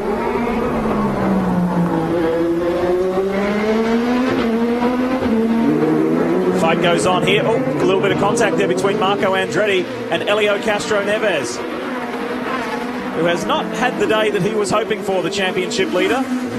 No, you know, it's just one of those things. He tried to charge at the beginning, had the contact. Now he's working his way back up through the field. At this point, he's just got to collect as many points as he can. Right on the board, right in your board, straight in.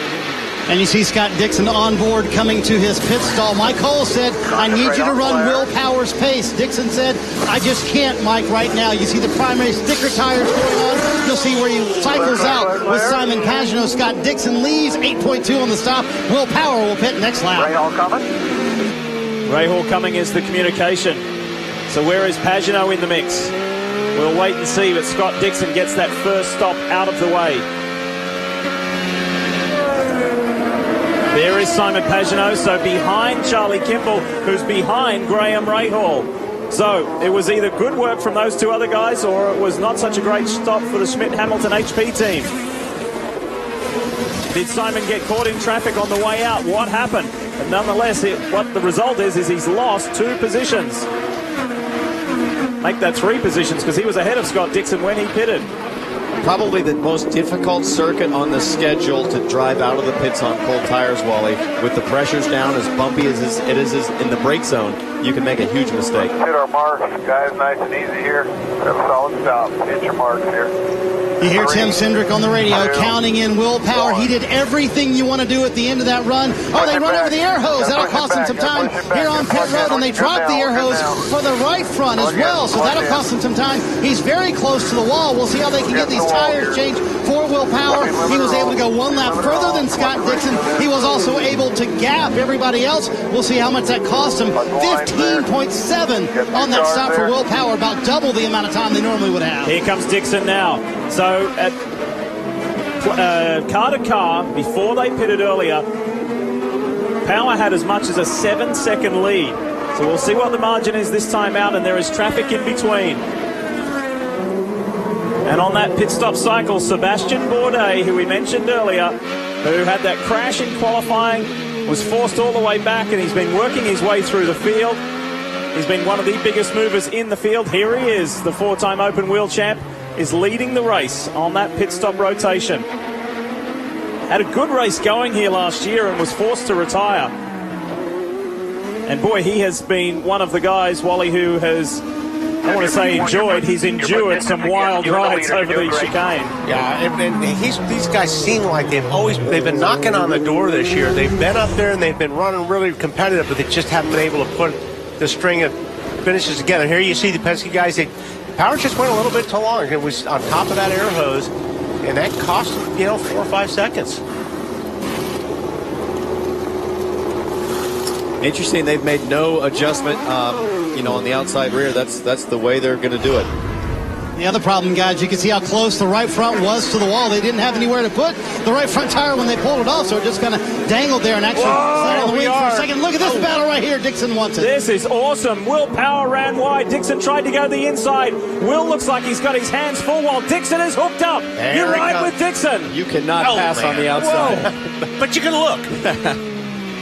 This is good stuff. I hope somebody makes me eat those words. I'd love to see it, but that is very tough. Now, right here, got to stay close. Tap through the chicane here. Be back hard on the power. See if you can get a run. Doesn't look like he's going to be close enough. Let's see if he has a go. He's on the push to pass. Both of them are. Look at this. He is looking racy. Remember, this is one of our championship contenders. Maybe a crossover. They're clear. Tried. Ooh, he's going to have a great run here. Look at Power. Got sideways on the Power. And all of a sudden, Graham Rahal is mixing it up with Scott Dixon and Will Power. What a relief for the young man and his team. Oh, he got through there pretty good. Kimball in the background, Pagenaud further back, but this fight is all about Dixon and Power. All the way to wall. Oh no, here comes Graham. He's got to run. His favorite corner to pass. We've reported it, Scott. Inside Rahal. No, Dixon gets loose. Dixon really had to catch that. That is as close as you get from crashing. I mean, it doesn't get any closer than that. Oh my gosh. And look at the ground. All of a sudden, Townsend, that he's lost to Will Power. And you can tell on that one, Townsend, that you see Scott's running a little bit of rear brake there. Yeah. The way that car flicked when he got on the brakes really late. And that's my preference. If I'm going to choose erring on the side of more front or rear bias, I'm always going to pick rear bias, especially at a street circuit, because it gives me a chance to pitch the car. If I do lock up, okay, I can kind of go-kart the thing, if you will, drift it sideways into the corner. If I lock my fronts, I can't turn. What a phenomenal battle we're seeing between Will Power, Scott Dixon, Graham Rahal, Oriol Serbia at the back taking the fight to Simon Pagenaud. Meanwhile, up front, it's Sebastian Bourdais. See you in a moment.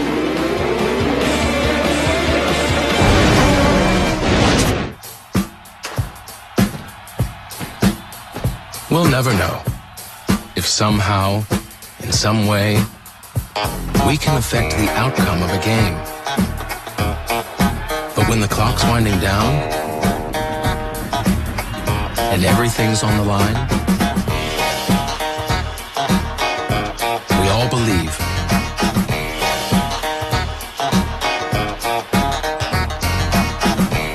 My wife, is she alive? For now. If you want her back, follow my instructions precisely. Drive. Rule number 1. There is a package at the bank. Steal it and get it out of the city. Rule number 2, the police will be after you. Don't get caught. Rule number 3, you have 2 hours. I'm coming after you, you hear me? The clock is ticking. Getaway, rated PG-13, now playing. A man and his truck, and a broken fence, and a lost calf, and the heart to search for as long as it takes. And the truck that lets him search for as long as it takes. The all-new Chevy Silverado, the most fuel-efficient V8 in a pickup. Strong for all the roads ahead. The Baltimore Ravens are Super Bowl champions! The Super Bowl champion Ravens take on the Broncos in a playoff rematch. Thursday night, it's back to football, only on NBC. 2 great races on one network. Formula One racing lines up with the Italian Grand Prix live next Sunday. Then it's IndyCar's Shell Pennzoil Grand Prix of Houston live Saturday, October 5th. All on the NBC Sports Network. What are you doing? What are you doing?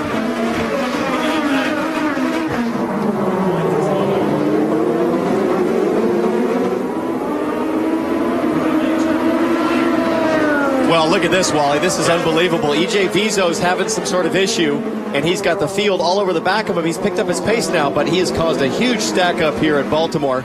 Welcome back, folks. This is tight, close quarters action. Yeah, I don't know how they didn't run Vizo over there. I mean, he had power, and all those guys just, I don't know if Vizo just lost control for there a second, but how he didn't cause a 4 or 5 car wreck there, I have no idea. And they're still all over the back of him. So just watching the lap times, the guy who's been flying, Sebastian Bourdais, has opened up a huge gap. He's got a 10-second gap at this point. And you see Dixon, Marco Andretti there. And look at Serbia. And there it goes. Oh, it's a rear pod. Yep. It's a rear wheel pod, and Hunter Ray pinged it out of the way.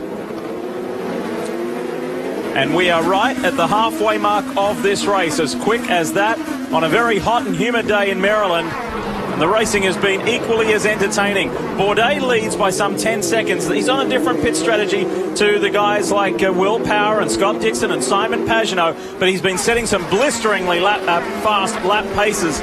Vautier and Saavedra are also in the same boat as that, and Helio Castroneves runs fourth. Vizo has had enormous trouble this weekend at this circuit, and he continues to find it tough here at Baltimore. Let's find out about another guy who's had a tough day, Dario Franchitti. Yeah, Diff, he's over in his pit stall. What at the end of the day, Dario, put you out? That was brakes. After 6 laps, the pedal went to the floor, which was a bit of a shock going in there to turn 12. Because you face the wall as you brake. So, yeah, a bit worried about that. Did it again in 1. So we obviously realised there was an issue, and that was close. It was Kanan going by us. And we came in, led the brakes, went back out, and then as soon as I started pushing again, same thing happened. So called it a day, unfortunately. But with no brakes on a street course, it's not great. We're already 7 laps down, so no point in risking anything. I asked Chip this question. I'll ask you the same question. Concern at all for your teammate Scott Dixon? There's always concern, isn't it? You know, Scott can definitely handle himself out there. But if there's anybody wanting to fight, it's Dixie and those boys in the main car as well. You know, the target team's pretty strong, so I think he'll be all right. And I notice you can't take your eyes off the monitor. You know, there's air conditioning in the booth. You want to go hang out with those guys. It's like 105 out here. I might take you up on that, but then again, I'm going to have to run to the airport. We'll see. You can leave early. See what my ride says, but I'd like to watch the end of this one. It's getting interesting out there. All right, boys, you might want to make room. I think you might have a guest coming over there to hang out with you for a little while. I tell you, talk about a guy that it looks like Hinchcliffe's got no brakes. Yeah. The passes he's been making, he has been making some really good moves under braking. Here's Sebastian Bourdais with no issues, but as you said, Wally, it's just dive bomb city. Everybody in that pack seems to have one issue or another. What has been interesting is though the guys see them coming most of the time, and so there's been some very respectful and sensible driving.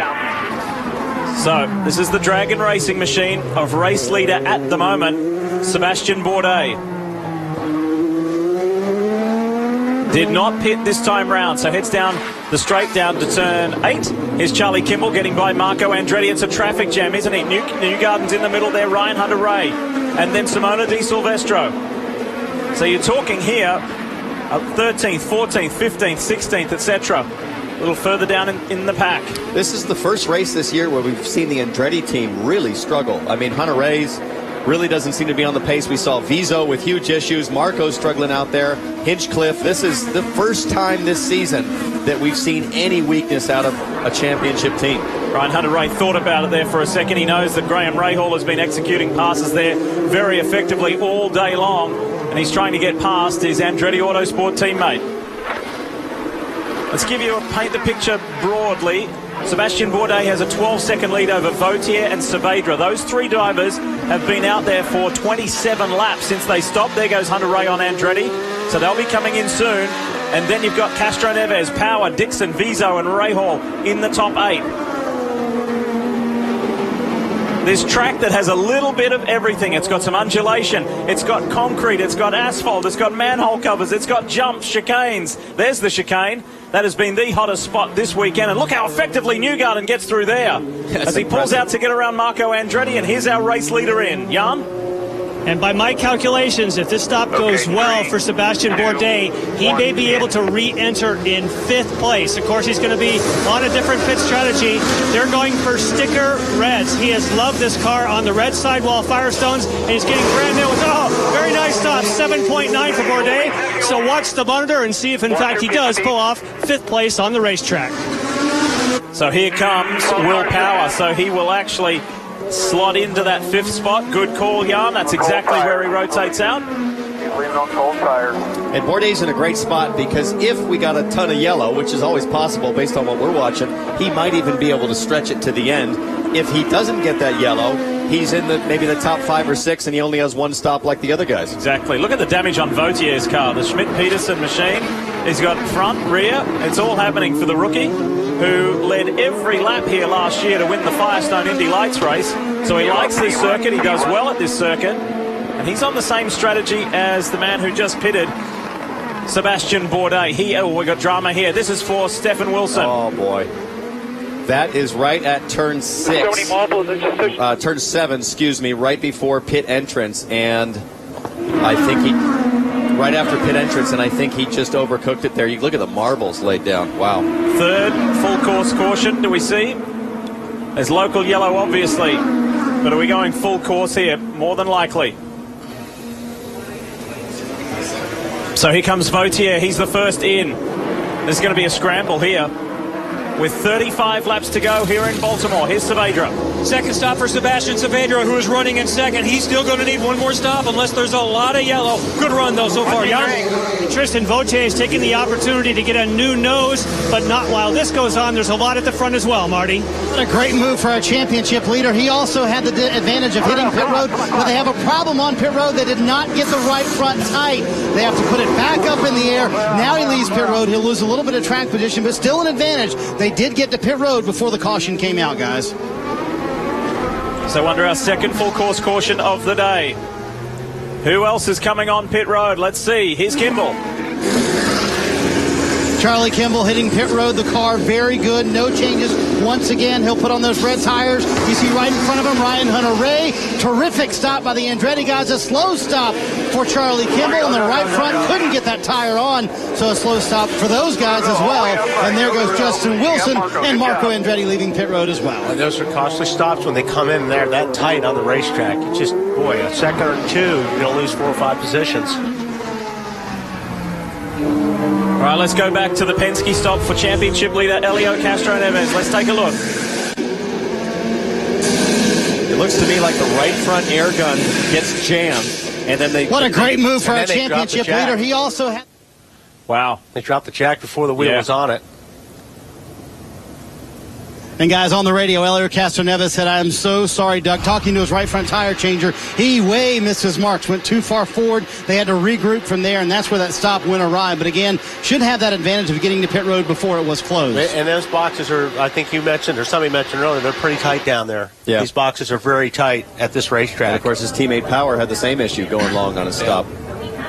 So that is the stranded Stefan Wilson in the second Dale Coyne entry. And he's going to maybe get back in. He's looking at that right front. You can see him getting his belts ready. And I don't know if that's for a toe-in or if he looks at his suspension and thinks, you know what? I might be able to get it going. Might be able to get it going. These cars, as we've talked about many times this year, much stronger than an Indy Lights car in a contact situation like that, which is where Stefan Wilson last raced. We had 7 full course cautions last week. This is only number 2 of the day as they rescue the Nirvana T entry for Dale Coyne Racing. We'll be back.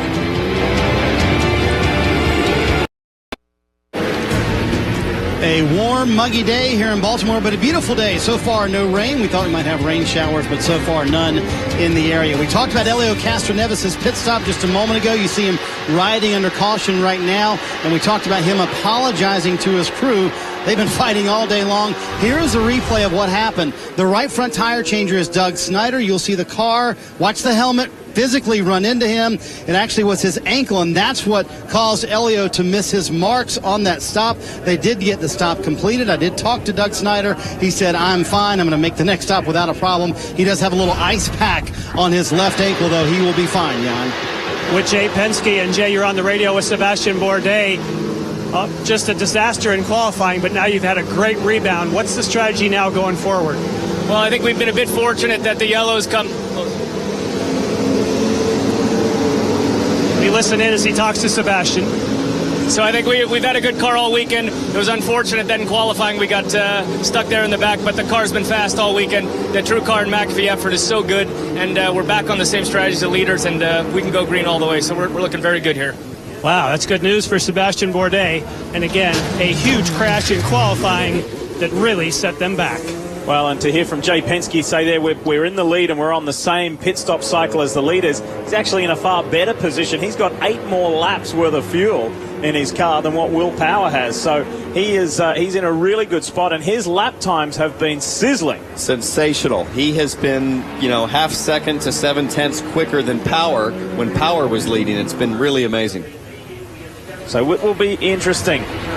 First full course caution was Ed Carpenter, nosed it into the tyre wall, and then at the end of that yellow, Luca Filippi had a small fire aboard his Barracuda Racing Honda. That had a very big effect on that first yellow, and then this one for Stephen Wilson. So coming to the end of our second full course caution, hopefully on the other side of this break, we'll go racing. Grand Prix of Baltimore right after this. For 185 years, Irwin has been making professional tools for professional tradesmen.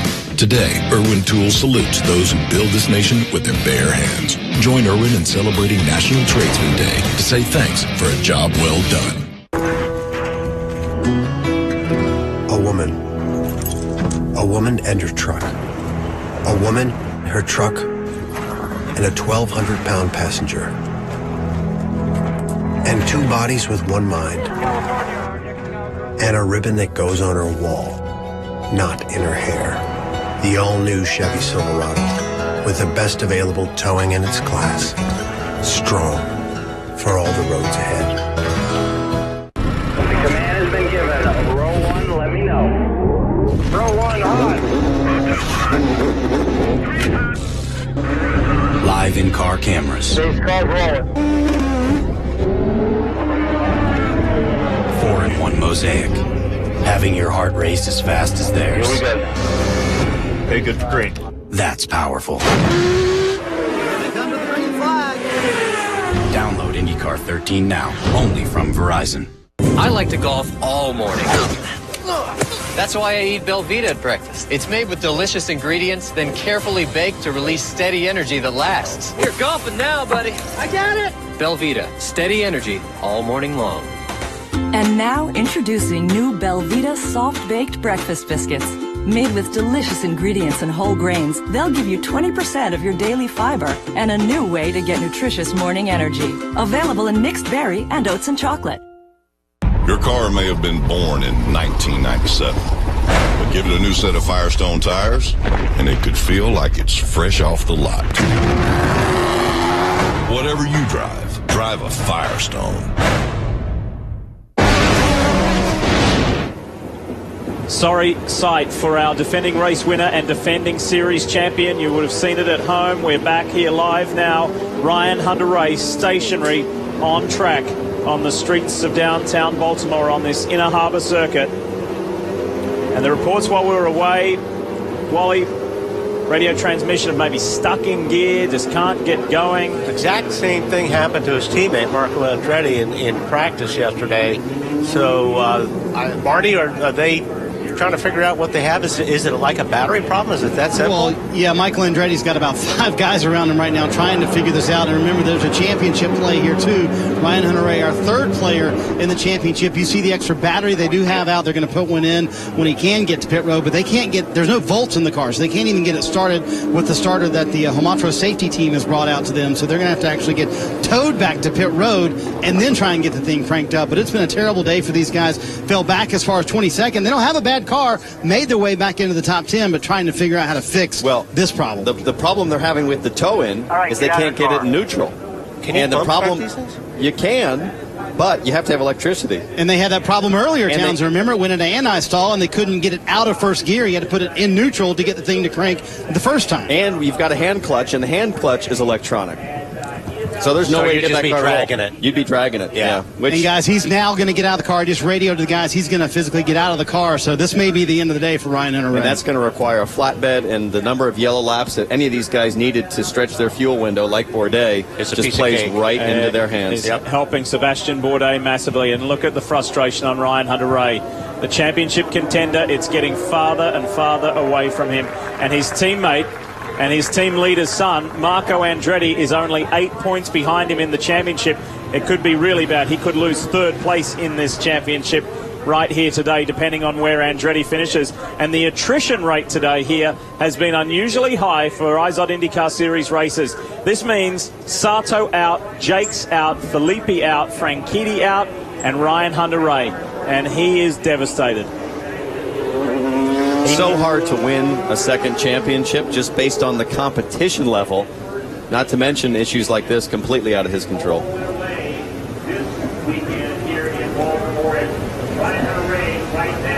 All right, so the discussion goes on there at Andretti. Let's find out more from the pits. Here's Kevin.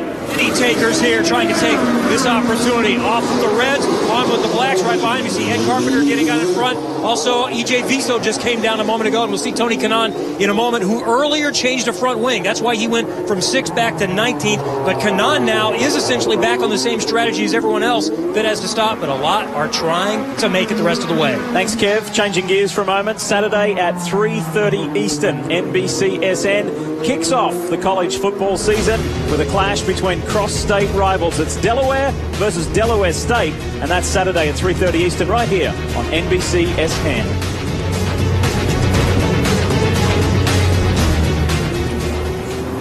It's a good look on the way, all the way up the front straight and towards the chicane. Been an interesting day. We're far from done. We are on lap 45 of this 75-lap race. It's going to make an interesting end to the race. And I wonder how our rookie, the only rookie in this year's championship, is placed. Well, he's in the top 10 at the moment. He won the Firestone Indy Lights Championship last year, and it's been a real delight to have Tristan Vautier in the IZOD IndyCar Series this year. When you're like a 6 or 7 years old kid, all you see on TV is F1 and Michael Schumacher winning. So you want to go to F1, right? Because you don't know any better. But looking at some drivers moving to USA, and then you start getting interested into it. Okay, what is it? Like, it just took me a first flight to USA and a first test in Star Mazda to realize I loved it. One of the guys, when you were a French driver, that you would look at who managed to succeed in USA, it was first Sebastian Bourdais, then Simon came and succeeded, and for sure it's one of those guys who pushed me to make the move, just seeing them succeed so well. So I wouldn't say it was like my idol, but for sure a bit of an inspiration. Our long-term goal is to convert the whole team to full-time French-speaking people, but it's tough to kind of focus on the racing and that at the same time. So at the moment, only a few words. And we have a fellow countryman leading this race. Frenchman Sebastian Bourdais is the race leader. 3 Frenchmen in this race. Not only Tristan Vautier, Sebastian Bourdais, but also Simon Pagenaud as well, and 3 incredibly talented drivers. And it just shows and it underscores the international allure of the IZOD IndyCar Championship, with drivers like Luca Filippi coming over and competing. He is loving his time in America, and he'll be there the whole weekend at Houston at the doubleheader on the street course there. And then, of course, J.R. Hildebrand will take over the machine to finish up the season for Barracuda Racing. So we remain under caution while they clean the track and get things ready to go. There is a very, very disappointed champion, Ryan Hunter-Reay. No win in Baltimore for RHR this year. Something big is coming. Big and powerful. Big and beautiful. Introducing the Fiat 500L. Big enough for 4 passengers. Or even 5.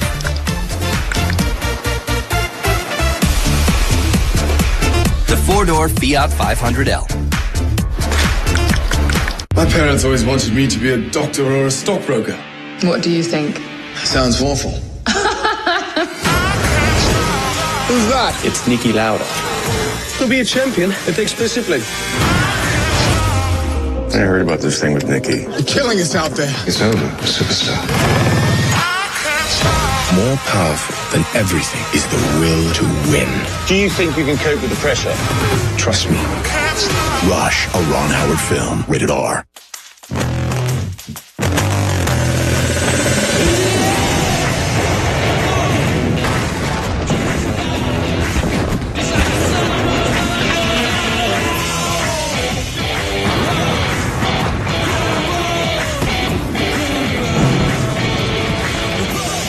ultra-rugged phones from Sprint.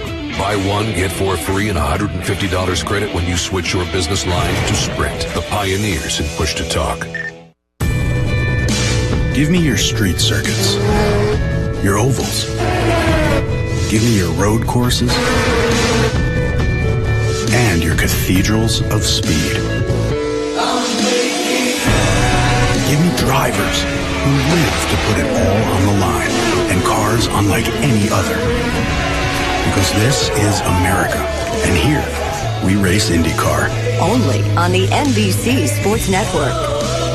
Back in Baltimore, you see the field still under yellow as we work this caution, and in the shadow of Camden Yards sits our champion last year and the guy who won this race last year, Ryan Hunter-Reay. At the end of the day, what put you out?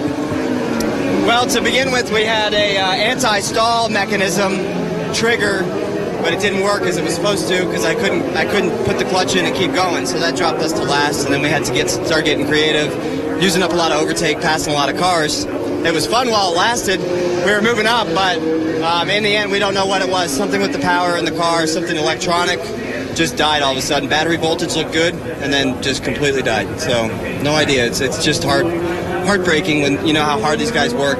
You know, we've had a pretty good season. I mean, 2 wins and 3 poles, and now that we see the championship slipping away, it's frustrating. But can't thank DHL, Chevy, and these Andretti Autosport guys for sticking behind us. Tough for our reigning champ, and a little bit developing news lead. We have learned as we get ready to go green, Helio Castroneves' last stop is officially under review for hitting equipment on pit road.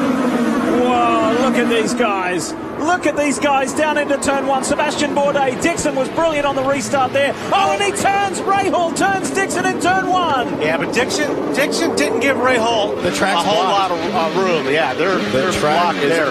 Dixon gets going. Track is blocked at turn 1. And if you didn't hear what Marty said at the end of his report, it was at car number 3. There it is right there. Championship leader Helio Castroneves. His last pit stop is under review by race officials. Newgarden is blocked. Hinchcliffe stationary. And we're hearing that race control is going to black flag Castroneves for the previous stop. So, how quickly things can turn here.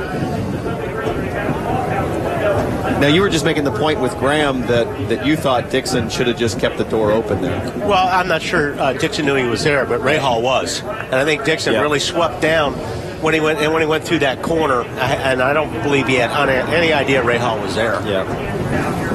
Wow. We have had it all here in Baltimore today. Watch this restart. Oh, this Scott Dixon in the red car. Here comes Graham Rahal on the inside. What a great view. I mean, Dixon at this point, I think you're right, Wally. I don't think he had any idea. And if you're Graham, you got to back out. You got to. Well, you can back out, but I think he was backed out as much as he could be. There wasn't a whole lot further you could back out on that deal. Look at all these smart guys that are just going to the outside to take the overshoot. On board with Oriol Servia. How does it look from his view? I mean, Rahal was about going as slow as you could go. He was scrubbing the wall. I mean, Graham was doing everything he could to stay away from him. He was right up against the wall. He can't get any further over. But I think you're right. I don't think Dixon had any idea.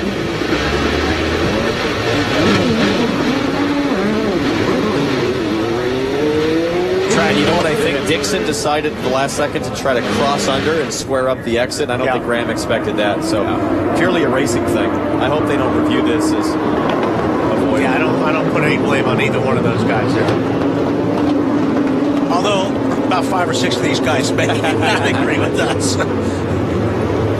And at the end of the day, it wasn't too much harm done for Scott Dixon. He was able to flick spin it and get going again while the rest of the track was jammed and blocked. And a couple of different onboard angles for you as well as we head down there into turn 1 on that restart. This is Helio Castroneves. And you know, when things start to court and everything backs up, there's not a whole lot you can do in this situation. When this happens in front of you in a tight corner like that, Charlie Kimball's view, there's no place to go. No. There's no exit here. And the problem is your foot is off the brake and on the throttle, ready to exit, ready to get a jump on the guy in front of you. That was a good exit. That was smart there from Charlie Kimball. Yeah. And here he is. Marty, tell us more. Well, for our championship leader, Helio Castroneves, things have certainly gone south. They're going to get the black flag here for hitting someone on pit road just a moment ago. We told you hit Doug Snyder, his right front tire changer. You hear John Erickson. So here's the plan right now. They're going to come down pit road. Pit road is closed right now. They're going to change the nose only. That's all they can do on this stop right now. Then the next stop, they have to actually serve the penalty. They're going to come, put tires and fuel in on that stop. No matter what, kind of not a big penalty because they're going to be at the back of the field anyway after that spin already. So Helio will have to work his way through the field. This should be a lot of fun to watch, Lee. That was John Erickson you saw there on the pit box communicating to Helio Castroneves. There's that damage on the front wing. Marty mentioned he'll need to come in and get that fixed, get that addressed. But that's when these cautions, like last week, the cautions kind of breed cautions. We had like 8 or 9 cautions, and Castroneves was in the middle of it all the time. So, boy, those are just a lot of bullets that you have to dodge when you have to do these restarts. Well, Graham Rahal's going to give us his view of how it happened down into turn 1. So I'm on board here with Graham with you guys at home, and watch Graham at the last second just kind of pokes his nose here. I think he thought Dixon was going to stay wide on the line he was on and follow Bourdais through. Again, just totally caught him out. Yeah, his left front was even locked up, so it wasn't like he was rolling in there. I mean, new front nose for Helio Castroneves. That's done.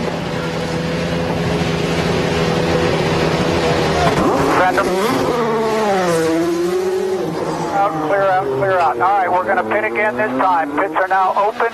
We're going to come in for fuel and tires. That is the voice of John Erickson on his pit stand.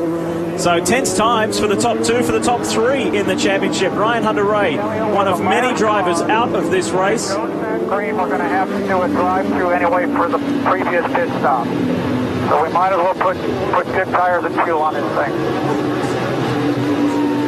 And there you have it. Common sense, of course, highly practiced. If we've got to come in anyway, we may as well add some fuel and fresh tyres and give you the best possible chance for the last stanza of this race to really attack.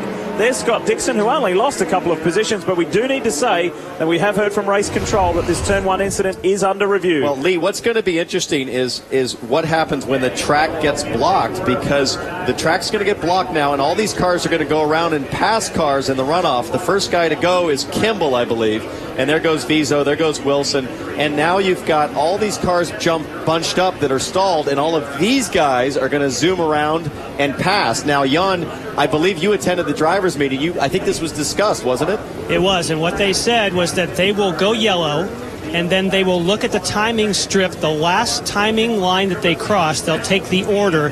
They'll reorder the cars based on the previous timing line, and then subtracting those who were involved in the incident, they go to the back of the pack. Which means Dixon goes to the back of the pack. Correct. But then why? Because he's involved in the incident. Well, so too was Graham Rahal. Yeah. Okay, but all I'm saying is those guys were involved in the incident. No, they weren't involved. They were blocked. Cars. The track was blocked. You can't be involved in the incident if the track was blocked and you stopped. Well, but the guys that caused the incident were Rahal and Dixon. Now for Simon Pagenaud, he was also stopped. He also came and made some slight contact right at the same time that we see James Hinchcliffe. Now he's going to go for a front nose because he definitely has front wing damage as Joseph Newgarden peels out after his service. Yeah, the only point I was trying to make, Wally, is there's not just one incident of contact. There's 3 or 4 cars that run into each other trying to slow down. Are they part of the incident, or is that just... I would say no. I mean, I would say that they were they got boxed up. They had no place to go. They ran into each other. The guys that were involved in the incident, in my opinion, is Rahal and Dixon. So we'll just see how they call it. Here we go. Yeah, so... being a race official, Wally, a thankless job, wouldn't you say? I mean, I don't know how to call it. It really is. Okay, there's contact with Hinch, there's contact with Vautier, there's contact. But again, to your point, it wasn't the starting incident. I mean, all these guys, there's contact.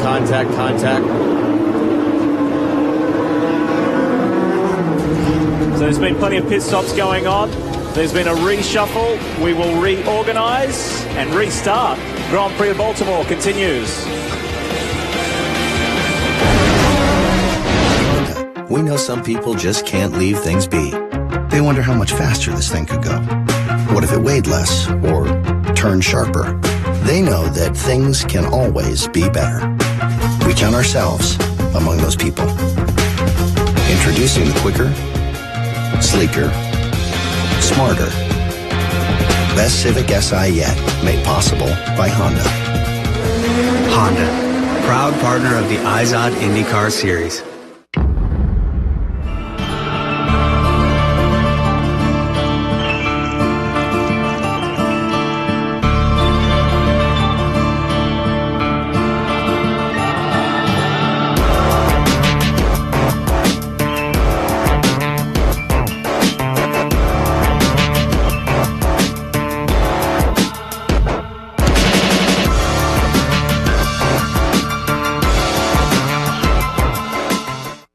Your car. It's been your wingman, dining room, and best friend.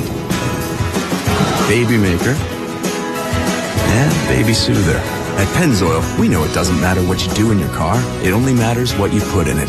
That's why Pennzoil is designed to give you unsurpassed engine protection, so you can protect your car and the memories made in it.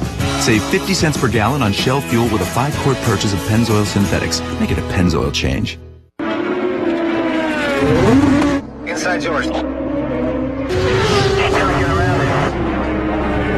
pushing here, bud.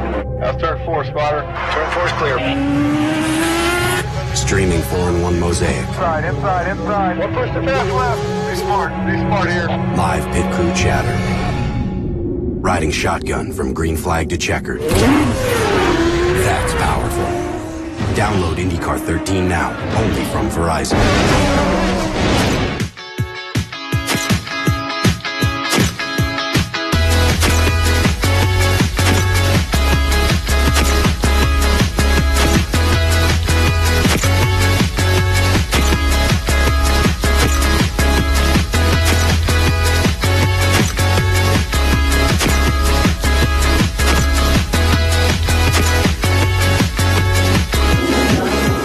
Faces of 2013, and could this man here, Sebastian Bourdais, be our 11th different winner this year? If he is, that will tie the open wheel record in American racing. Pretty interesting.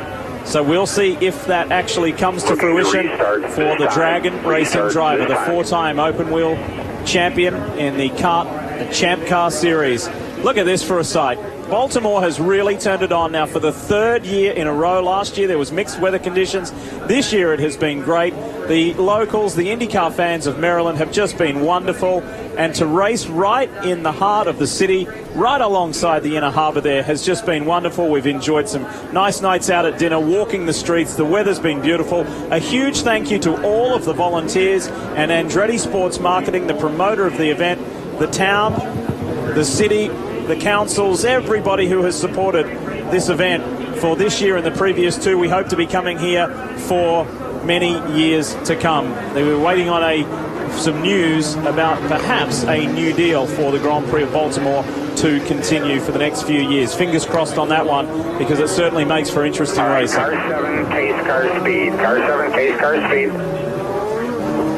Not far away from going racing now to take this one home. It's going to be a 23-lap sprint. So check this out, guys. I'm looking at the top 7. We think that Rahal, Power, Servia, Dixon would have to pit. If that happens and this thing goes green, your 3rd-place finisher could be E.J. Vizo. Wow. At a weekend that has been one of his toughest of the year. I mean, amazing. That's a great example of don't quit, hang in there, stay with it, keep fighting. I mean, he looked hopelessly slow there 20 laps ago. Here we go. We're packing up for a restart. Let's see if we can keep it clean this time. Let's go. Dixon on the inside. Oh, wow. Will Power chops across in front of Scott Dixon, and the championship contenders' day is over. What? Chopped across him. World. Holy cow. That's about as blatant as it gets. Wow. That was... We got to see that again. I don't want to comment just yet, but he just... Well, I think he went in for the block, but I think he had no idea he was there. Oh, that was weird. That was severe. That was alarming, and that's the face of Mike Hull, the managing director of Chip Ganassi Racing. And I mean, I can't believe the irony and Elio having the pit stop issues. These two guys running into each other in practice. Yeah. I mean, this is just... About the car, Scott, tell us about this.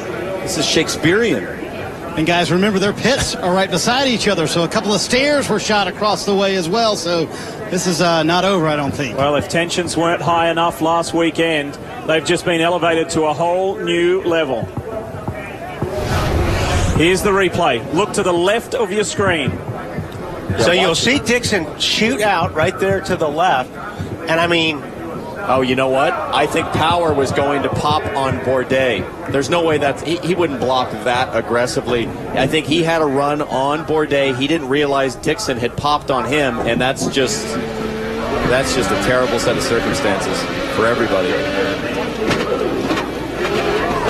That's a chain reaction. Yep. Dixon pops, and then Power just pops to make a run on Bourdais. Look at the marbles. Well, but it's true for looking at that angle. It's like, holy cow. And what is the luck of Castroneves after a tough day in your championship competition? The two closest to you in the championship, yeah. And how about Dixon? I mean, he did nothing wrong here again. And boy, Dixon had a great run, too. Oh. I mean, this guy's had the worst luck in the last few weeks. So, under caution, yet again, Will Power is on pit road. And Lee, the right rear suspension pretty much completely gone for Will Power. And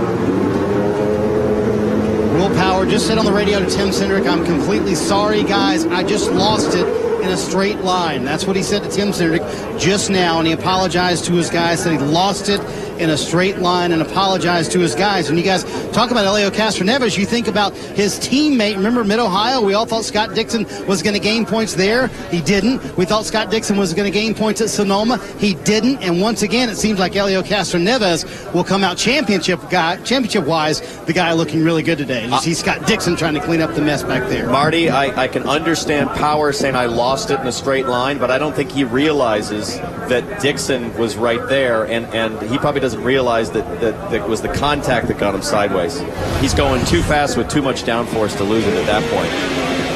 Yeah, if you look at it, like Townsend pointed out, Power had a run on Bourdais, and he was taking that last second to make the move. And when you're in this position, Townsend, you don't look at the rear view mirror when you're on a restart like this.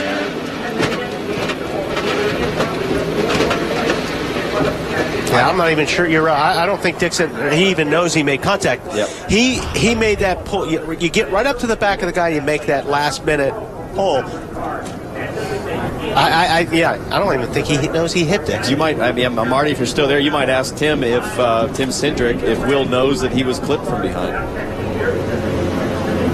I'll get that in, Townsend. There's a lot going on down here right now. They're trying to figure out if they can get the car fixed to get him back in the race, number one. They don't want him to get out, obviously, if they can get this car fixed. But obviously, if they're going to get it fixed, it's going to take a lot of time and a lot of work. I just hate to see a racing driver sitting there thinking he just lost it on the straightaway. When and even when we saw that first view, when he pulled out to the right, I mean, that looked... From that angle, it was like, holy cow, that wasn't an intentional block. But when you see the shot from the back and how close he was to Bourdais, he was making a move on him. Bourdais pulled out and just turned hard right. No, he's I think he still doesn't know, guys, and they have not offered it up because he's still on the radio saying, I can't believe I did that. We're up in fourth or fifth gear. But does he know he's been hit from behind? I still don't know that he actually understands the He still said, I don't know what happened, Towns. He just said on the red, I don't know what happened. Yeah, I heard that, but... He obviously doesn't know that he got into the Dixon car. That's what put him in the wall. And we all know Will Power so well, and just looking at his eyes, looking at Tim Cindric. And guys, real quick, sorrow. Tim Cindric telling him on the radio now, oh, okay, Will Power says, I get it. He didn't know he hit Dixon. You guys were right on. He said, that's why I turned right. I had no idea. Thanks for clearing that up, Marty. Now it makes sense to Will Power. What a wild day in Baltimore. And we're not done yet. Stick around.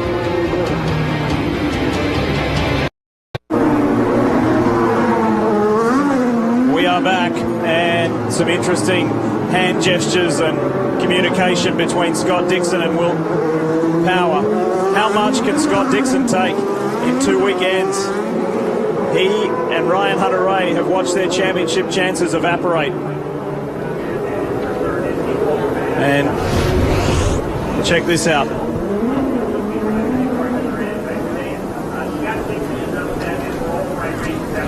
These two had contact earlier in the weekend, and it ended with smiles and with Will apologising because Will hit him in practice. But I think once... But when you're sitting in Dixon's seat, yeah, and that's all he's thinking is that looked like it was on purpose. Yeah, sure. And that's why he's angry, because that's the way he thinks right now. Well, I think you just get to a point where you're just like, yeah, enough's enough. So many weird accidents, so many weird things. I mean, how could it be? But I can't fault Will there. I understand what he was seeing. After looking at the replays, absolutely accurate. Yeah. All right, Marty's there. Marty? Well, we'll try to get a word with Scott Dixon, talking it over with Chip Ganassi. He was clearly upset. He went to one of the head IndyCar officials and had a chat with him. Scott, what did you have to say to Rocket? I was just annoyed that it clearly states every time that they'll bring the car back to the pits unless it's 10 laps to go. We're fighting for every point at the moment. There's a little bit of suspension damage, but definitely something we can repair. So I have no idea why they haven't brought it back to the pits. But that's just Bo making it up as he goes every time. There's just absolutely no consistency. Rahal takes me out, doesn't seem like any penalty, and then the 12 car just slams us on the wall. So, man, it's been a rough couple of weeks. So you are not upset about the contact. You're upset because IndyCar will not bring your car to pit road. I'm upset about that, but I'm also, I'm upset about the 12. I don't know what he was thinking. I was clearly alongside, and then he just turned straight into me. If you're pulling in that direction, you're going to see that mirror. You can see a car clearly in it. So it was a total, in reaction situation, and I'll talk to Will afterwards. I don't want to get, say something that I'm going to regret later. All right, Scott Dixon with his thoughts on that, clearly indicating he felt like Will Power blocking him on that move, and also upset with IndyCar because he would like his car back to pit road because they feel like they can get back into this race. Ready to go racing, Graham Rahal on the inside, Sebastian Bourdais the outside, Servia behind Rahal, and Kimball in the mix there as well. Some light lockups and contact with Bourdais. Servia hits Bourdais. Oh, no. These guys. Is this Groundhog Day? Yes. Yes, it is. I feel like Scott Dixon right now. It's just like, come on, it's just one thing after another. All right, there you go. There you go. Nice job, Charlie. Nice job.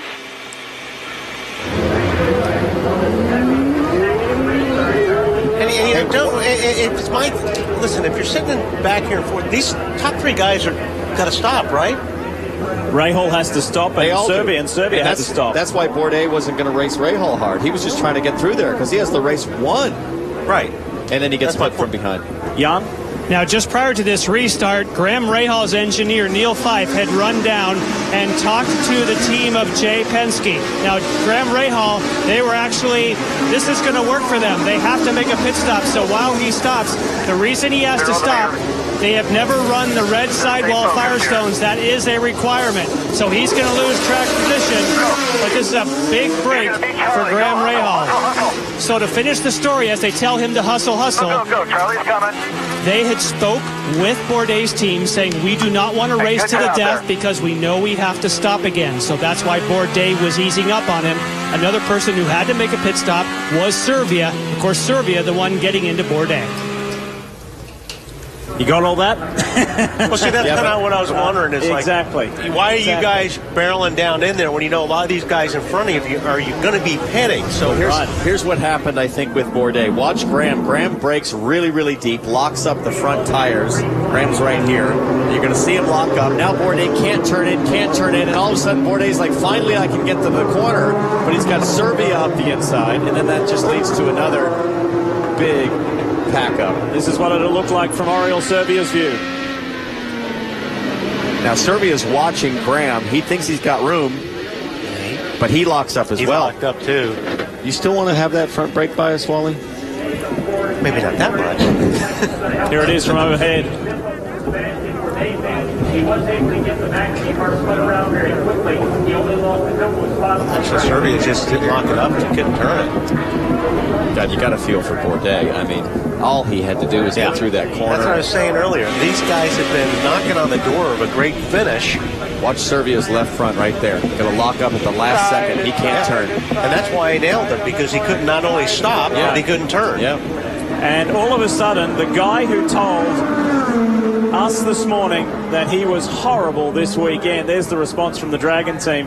The driver who told us he was horrible this morning is leading the race. Marco Andretti, who has just stayed out of trouble, kept his nose clean for the majority of the day, is in the lead of this race with 18 laps to go. And with plenty of fuel on board to make it to the end. And keep in mind, his father's also the promoter of the Baltimore Grand Prix. If we would have told Marco when we saw him this morning, we stopped him on a scooter, that, hey man, you're going to hang in there and just work your way to the front, I mean, he would have laughed. He said we have no chance. Yes, he did. He was pretty down in the dumps about it. Here's Saavedra. He was another one that... Let's go. See if we can beat these guys out. See if we can beat the leader out here. Not going to happen. Yeah.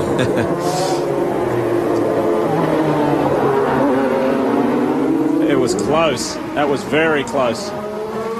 Well, he thinks he did. So, I'm not sure he's going to get away with that. Not sure which blend line that was. He thought he said, get out and beat the leader. Yeah. I think the blend line would be right at the end of pit speed limit, which is at the end of the straight part of pit lane, but perhaps he's privy to some information. So the twists and turns of this race have been fascinating, and we add another chapter to it. Take a look at this. Your blend line, I believe, right there, and he's one car, but he was close. Kevin, tell us more. Tony Kanaan, who starts his 212th consecutive race today, is in second place. Yeah, looky there. He had a good run, worked his way up to 6th. Then he had some wing damage, had to change it, make an unscheduled pit stop. But now he is back in the mix. I don't know about Marco's situation, but Kanaan definitely, even without this yellow, was good to go to the rest of the way, running full ridge. So Tony Kanaan still might pull out his 17th career win in consecutive start number 212 today. Yeah, and Kevin, definitely the day is not over. There's a lot yet to come.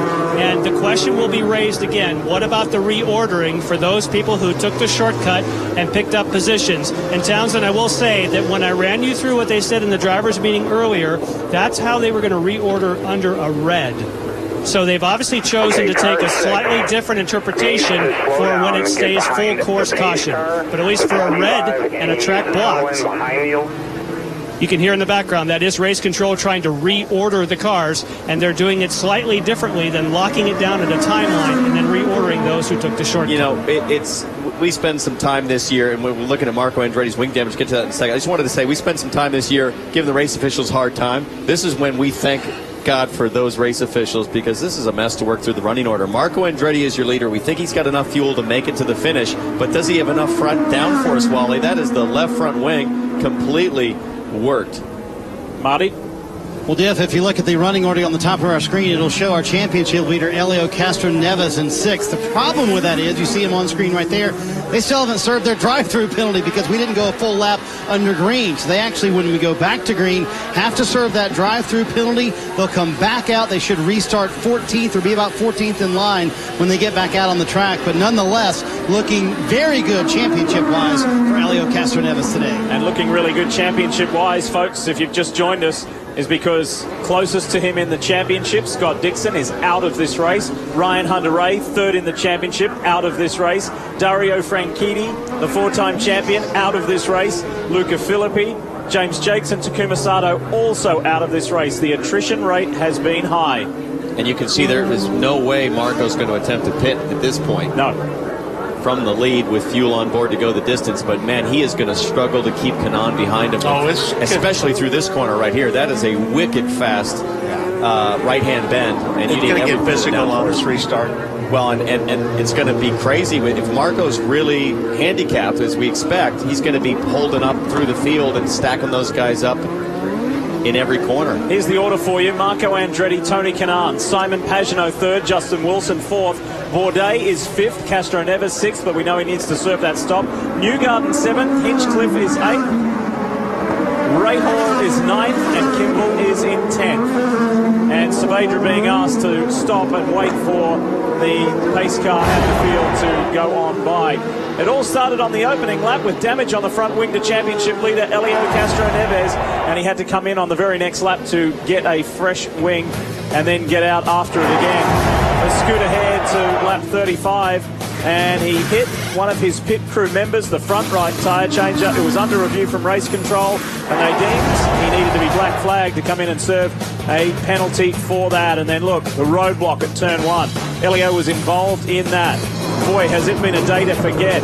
And then Graham Rahal and Scott Dixon come together, and there it is. That's the outside view there. Castroneves has gone through some front. He has, and this is the most recent incident, and it was frightening. A misunderstanding from Will Power, didn't know Scott Dixon was there, and really puts a major dent in his championship chances now.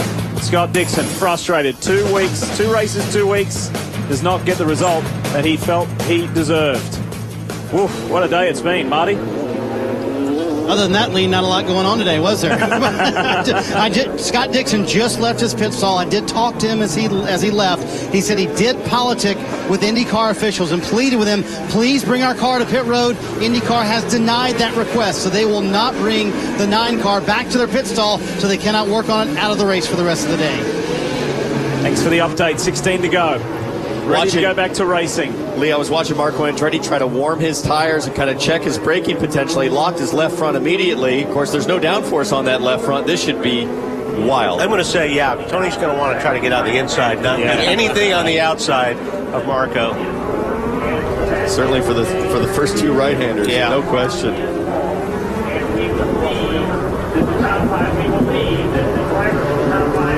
So the Indy 500 champion in his 212th consecutive open wheel start has a shot at winning this one. Ready to roll. Saavedra has tucked back there into that 3rd spot. Justin Wilson. Andretti has the inside run down to turn 1. Marco, and there goes that front wing piece.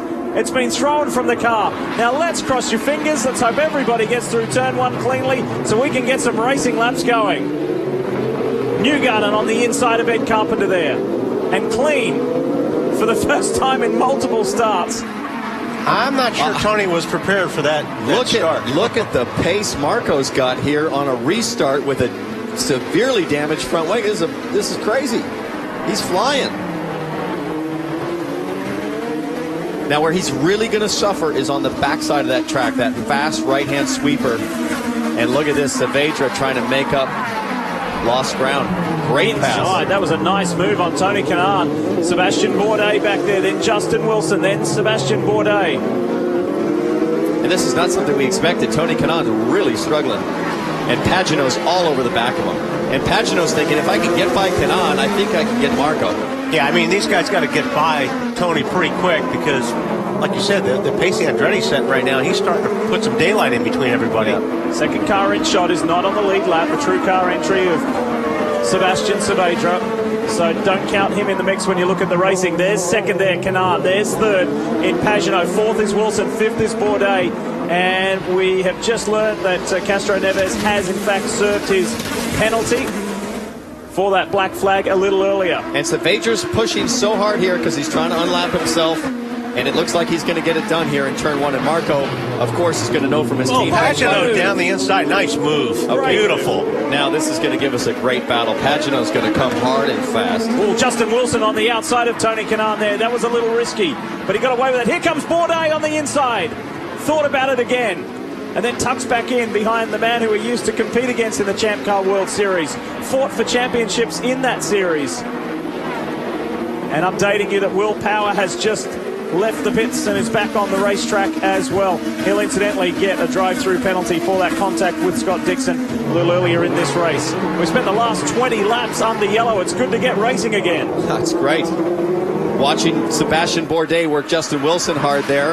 Saavedra, of course, has unlapped himself. Wow, look at Pagenaud just close up the gap on Marco Andretti. I don't think Marco's going to be able to keep him back. Pagenaud has felt great about this race and about his car all weekend. He and his teammate Tristan Vautier said the team have just worked wonders since last week at Sonoma to come all the way across the country, prepare the car for a completely different track, and to give us a car that's compliant, it's fast, it's a joy to drive. And here he is. He's in with a chance to win this race. Simon Pagenaud, look for the blue car to pop out and make a move on Marco Andretti at turn 1. Watch Justin Wilson, had a huge run. He pops as well. Kanaan is third, Wilson fourth, and Marco Andretti for the time being hanging tough. Yeah, he made that car pretty wide. If he was going to make Pagenaud try to get him on the outside, that was a good job defending your real estate there. For the majority of the year, Marco Andretti has been the picture of consistency. Wilson goes around. Hinchcliffe involved in that. Rahal up. Can they get going, or is the track going to be blocked? Well, there's a lane like up the middle. Hinchcliffe's got his hands on his helmet, so he must be stalled, and we're going to probably get another full caution. And He's got it in reverse. Whoa, Servia's. Oh, I hope Wilson knows he's there. Wilson's got it in reverse. He's backing the car up, so the engine must still be running. There he goes. Carpenter can get going, and Hinchcliffe is the only one who needs help. I think in every track blockage, poor old Charlie Kimball has been the innocent victim and has had to weave his way through multiple cars blocking the racing line through there. So the GoDaddy machine of James Hinchcliffe is the only one stuck. This is how it all went down. The view from Graham Rahal. Yeah, once you commit like that. So that was Bourdais into the back of Wilson. Yeah. Oh boy. Graham Rahal trying to push Hinchcliffe out of the way. And here, as you said, Lee, here's Kimball. Wow. And you hear the revs go up. What he's trying to do is dump the clutch and throw the back of the car around. Watch Bourdais just barely gets Wilson, but certainly enough to spin him around. I'll show you what it looked like from overhead. Watch for the fifth car in line. There's the tag right there. Guys, we might be running out of front wings at some point here. So Hinchcliffe gets going, but we are still under yellow and laps rapidly running out in the Grand Prix of Baltimore. Let's finish it off when we come back.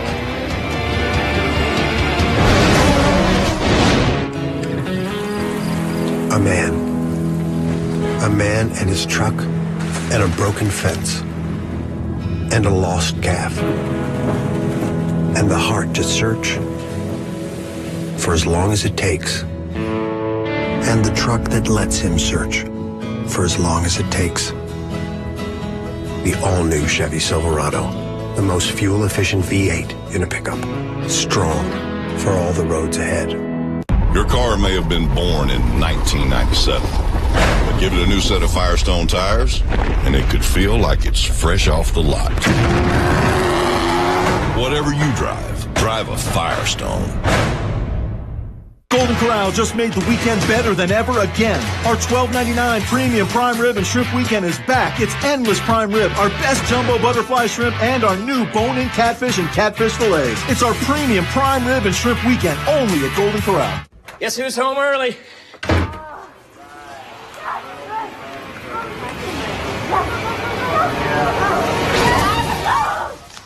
Hey, hon. Sit down. We'll make it a foursome. September 3rd, grab your friends and go to hell. Diablo 3, coming to consoles September 3rd, rated M for mature. I'm gonna put my pants back on. Get exclusive items only on PlayStation 3. Hey, this is Ted Lasso. I'm the new head coach for Tottenham Spurs. Yeah, I was wondering if I could speak to the Queen, please. Well, what I'm looking to do is we got a season coming up, and I'd love to invite the Queen down personally if she wants to come down and watch one of our games, kick out the first ball for us. That'd be a lot of fun. Also, we can get her in the gift shop and just give her 3 minutes to run around like crazy and put whatever she can into a sack. Hello? Hello? Premier League is on NBC and the NBC Sports Network.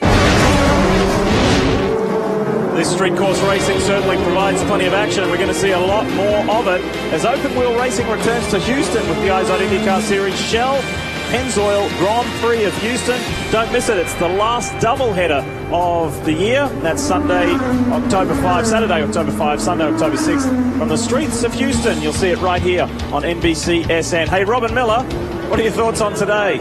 My thoughts today, Lee, is too bad we got a 4-week break because I think it's the Hatfields and McCoys. I really do think we could actually have fisticuffs if we had a race next weekend. Instead, we're reminded of Cleveland, Portland, Toronto, carnage here, carnage there. This is the kind of thing A.J. Foyt, Parnelli Jones couldn't imagine because they never had a street race. But I think Castroneves should, as soon as this race is over, he's back to 7th. He passed about 9 guys here's the replay, during the yellow. And you can just see him creeping by everybody because that's what you have to do when you're back there. You're picking your way through the field. Inside. But I would say this, he should get on a plane right after this race and go right to Vegas. Yeah. That's where I'd be going. I might be going there anyway, though, Lee. Well, I think the 2 best examples, Robin, of just hanging in there today, Aurelio Castroneves and race leader Marco Andretti. Listen, I'm starting to think that I got a shot to win this thing by virtue of not crashing. I'm sitting in the booth.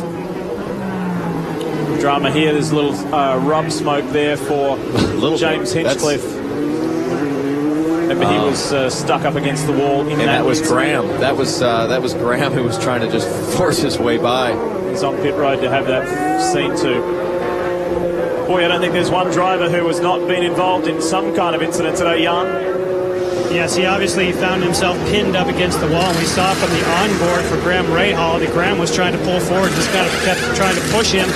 He is restarted, hoping to salvage something, but obviously way back. They look to see if they can clear that bodywork. In fact, they do. They take off the whole pod section, but they still need 1 tire to change. Don't send them yet. Get that going. But certainly a rough day for the GoDaddy entry and James Hinchcliffe. And it's a rough streak. Since he won Iowa, he has had some really frustrating results. We're ready to go racing again. It's restart time. Marco Andretti out in front. Did they wave that off? They did, and they should.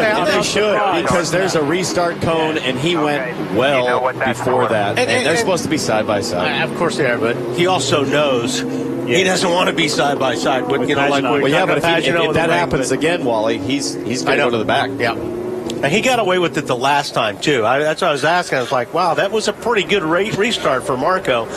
And don't forget what happened at the last race at Sonoma. You had Roger Penske after the race in Marco's face because he felt he was jumping the restarts. That's right. I think you may have inherited some of those Chief Stewart genes from your father, Wally. No.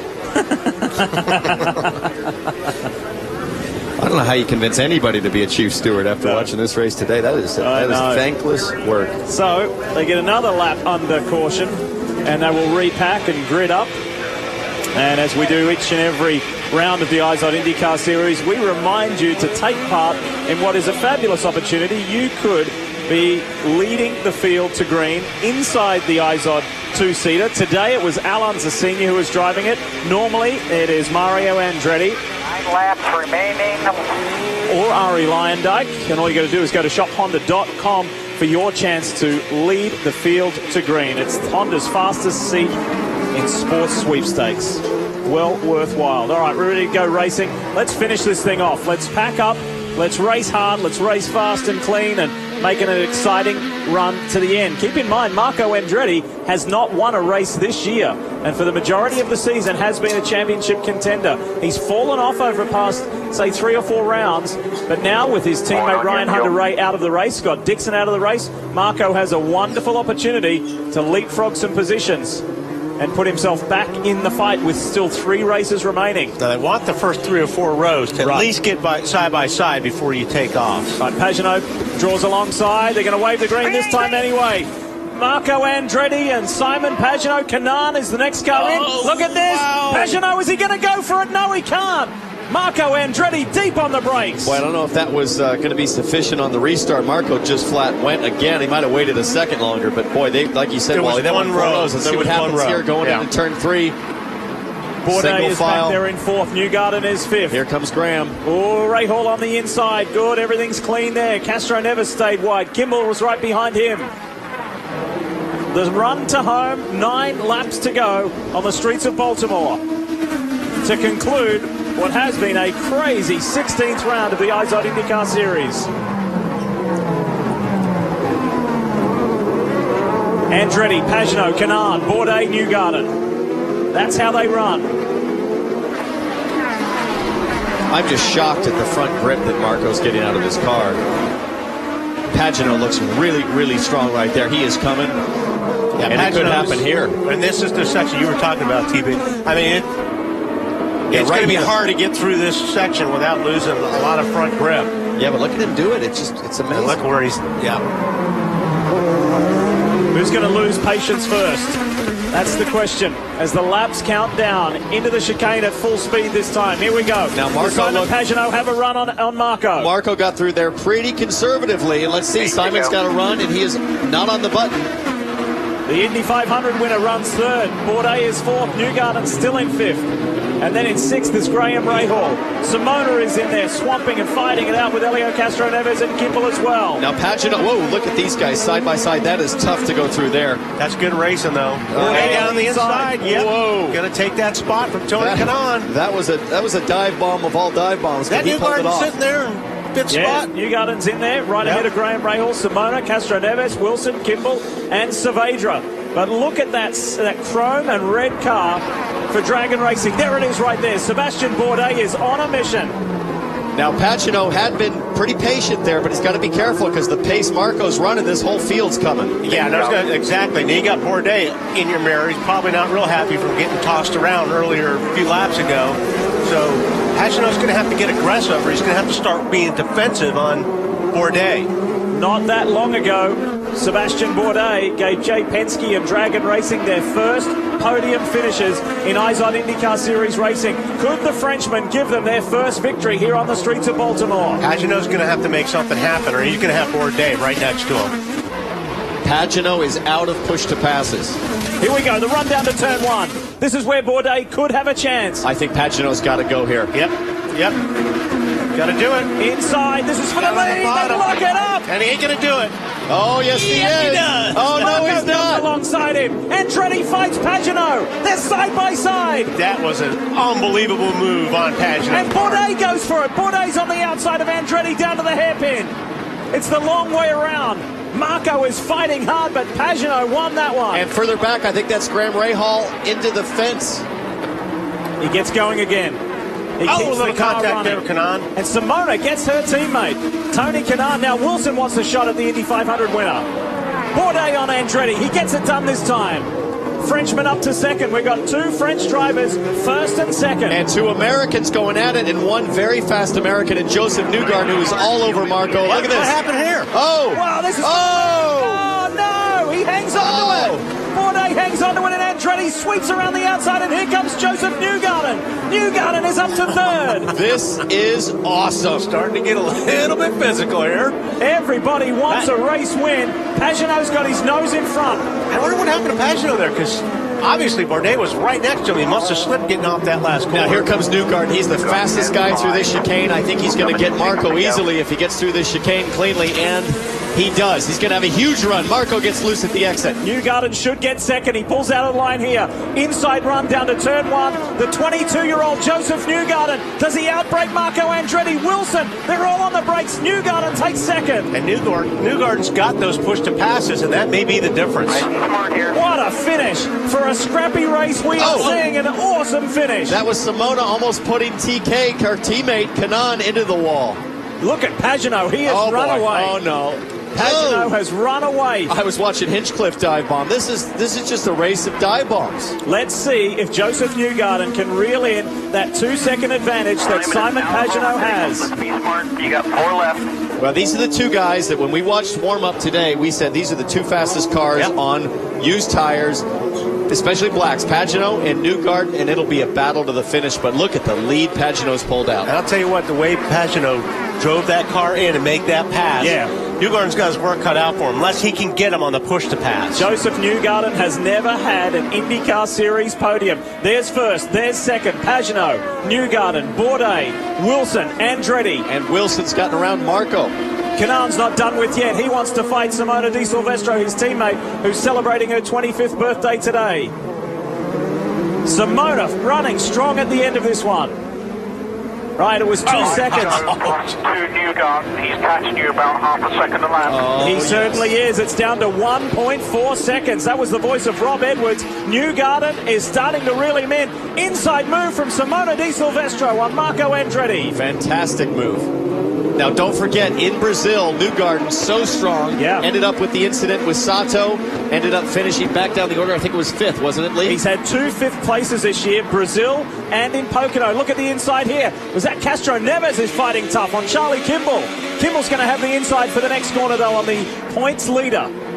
This is just a repeat for Castroneves from last weekend. He's just got kamikazes all around him, and he just needs to finish and get the points. We're getting progressive splits. It's down to 1.2 seconds. Pagenaud over the second place Newgarden. Well, Marco's really locking up those front tires now under braking. 7 and 77. That's Bourdais and Pagenaud were under review from race control. They've been cleared. No action taken. 4.5 laps to go here in Baltimore. What a finish we're setting up for. Newgarden is catching him all the time. He is coming. Looking at the lap times, Rob Edwards told Pagenaud half a second. It's more like 6.5 tenths right now. Let's see what the lap times are as they cross the lines. That gap is gone. 22-year-old from Nashville, Tennessee, Joseph Newgarden is chasing down the Frenchman Pagenaud. And look at push to pass. That's the key right there, Townsend.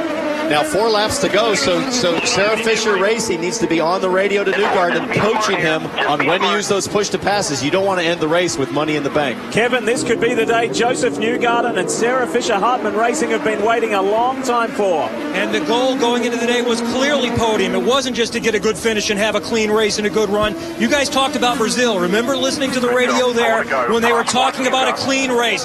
Bring it home. Not the case here today. We've already had a couple of fifth-place finishes. We're ready for a podium, and they're still telling me, attack, use your push to passes, go get them. I'd also be telling them Pagenaud's right front wing is a little bit damaged, just to give you a little bit more incentive if I'm Newgarden. Well, remember, Newgarden earlier in the race, we thought he had a strong car, but he burned up his tires trying to get around Wilson. Hopefully, he's going to make some adjustment here. You see him running wide there. He lost quite a bit of time in that turn 9. Yep. Now, he's not on his push-to-pass button. There's still 4 laps to go. This will be 3 laps to go. You're going to have to think that he's going to start using the button each lap. Start using it, and that margin's gone and back there it up goes. to 1.7. But you got to save one. Yeah. You got to save one for the pass. 2.2 seconds it's blown out to. Now comes back to about 1.9 as Joseph Newgarden left his run a little too late. And further back, the madness continues as Marco is stacking up the field. Oh, yeah, we could possibly have a caution the way this looks before this race is over. 3 laps left for the Grand Prix of Baltimore. Big inside moves here. What an overtaking opportunity that is. It's Saavedra, Hinchcliffe's in the mix, and Marco Andretti. I'll tell you, Hinchcliffe has been making some dive bombs today. Yeah. Oh, Marco's locking up. Another one. Hinch.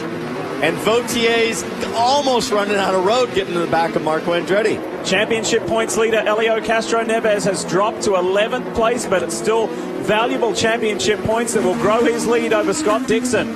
Meanwhile, up front, Simon Pagenaud has blown out his lead to 2.8 seconds over Joseph Newgarden. Yeah, I think he's going to have a real hard time reeling him in at this point, guys. Well, I think he tried. I think he pushed super hard, and you could see his tires going away, and he thought, you know what? If it's not there, I'm going to take my first podium. And it means so much for Wink Hartman, who has put so much into this team with Sarah Fisher. They needed a result like this to put them on the map. I'm not sure he's just wanting to take that podium. Yeah. Well, he's got to be careful because Sebastian Bourdais is coming. And Sebastian's only about a second back, so he can't throttle back too much.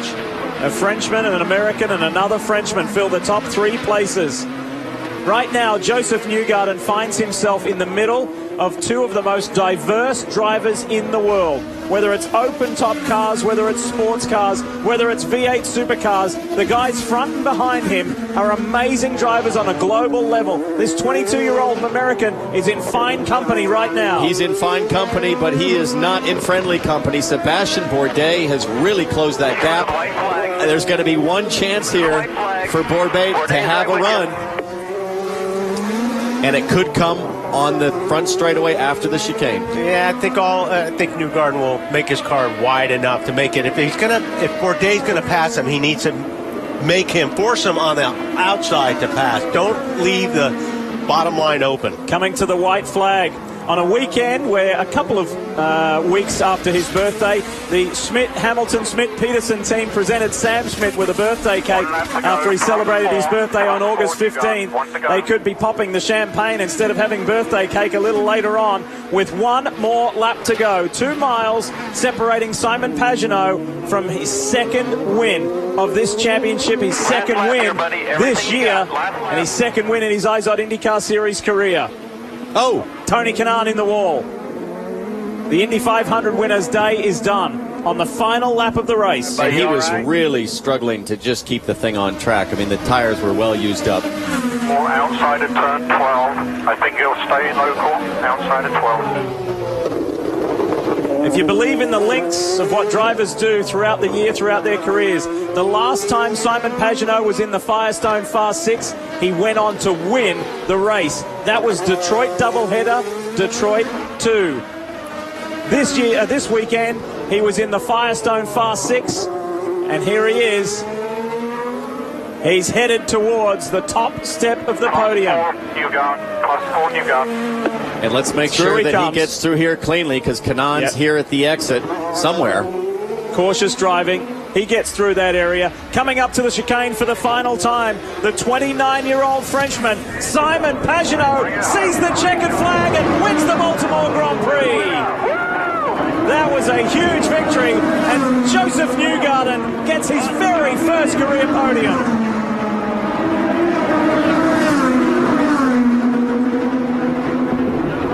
Another great race for Justin Wilson. Wilson again, Bourdais on the podium, Newgarden his very first career podium. And Pagenaud, a 2-time winner. Jan? And obviously, great celebration down here in the Simon Pagenaud pit. And Rob Edwards, today was a day I don't know how to describe, but it was one of perseverance. Yeah, it was perseverance, and you know, we had to make some risks in the pits, show some tricky calls, and we did, and it played out for us today. You know, we asked a lot of Simon today. He just did a fantastic job, and you know, really happy for the crew, happy for Simon. Just a great day. As you can see in the background, what an emotional day for this team, and fantastic run for Simon Pagenaud. Kevin? Sarah Fisher's team has won before. They won with Ed Carpenter back at Kentucky a couple of years ago. But this is by far the best result with young Joseph Newgarden, your husband. Andy O'Gara told me before the race, we're ready for a podium, and we think we can do it today. You guys did it. You know, the guys just worked so hard, and they've all kept their heads down, and, you know, they've really just kept trying and working hard. And, you know, Wink and Libba have put so much into this team, you know, with the whole Hartman family, and Joseph just did an excellent job staying in the game today and just did a great job. The guys, they all just work hard. I'm just so proud of all of them. He took up some contact like everybody did today. What are you thinking watching this race as a car owner, just an observer? It's pretty wild. So, you know, I'm just glad we made it to the end. Nice job. Enjoy. Sarah Fisher and Sarah Fisher Hartman Racing with a second place finish today at Joseph Newgarden. Just a phenomenal day. So many great storylines, wild action, so many stories to follow up on. But it's Simon Pagenaud's day. Simon Pagenaud for the Schmidt-Hamilton HP Racing team, his second career win. He won the Sunoco Rookie of the Year title last year and was frustrated that he did that without a victory. He had plenty of podiums, but none on the top step. He broke that this year by standing on the top step of the podium in Detroit's second race. And now he has proven that is no fluke by winning in Baltimore. 3 different winners in the 3 years in this amazing race in the downtown streets here in Maryland. And to win that one, you had to be smart, you had to be fast, you had to have a little luck on your side, you had to try and keep your nose clean. Not too sure how many cars are undamaged after that one. It was wild. And let's not forget how hot it is. Yeah. I mean, it is so humid, so hot. And look at, he looks amazing. He's in good shape. Here he is, our race winner, Simon Pagenaud. And I'm looking over his car as Simon Pagenaud takes the congratulations from the team, and there's all kinds of battle marks all over this car. Simon, you said before this race ever started, good job, brother, good job. You went on public record saying this is your favorite racetrack, and your team gave you a great car, but today was it not all about perseverance and keeping this thing in one piece? Well, that was a wild day, wasn't it? Jeez. Yeah, the car was fantastic, as you could see on the first stint. struggled a little bit with pickup, so in the middle section there, but we got very lucky on one restart. We didn't get collected, and man, I pushed hard on the last restart there to get Marco and TK. Awesome job for HP. The HP team has been awesome this weekend, and I guess it's good for the championship.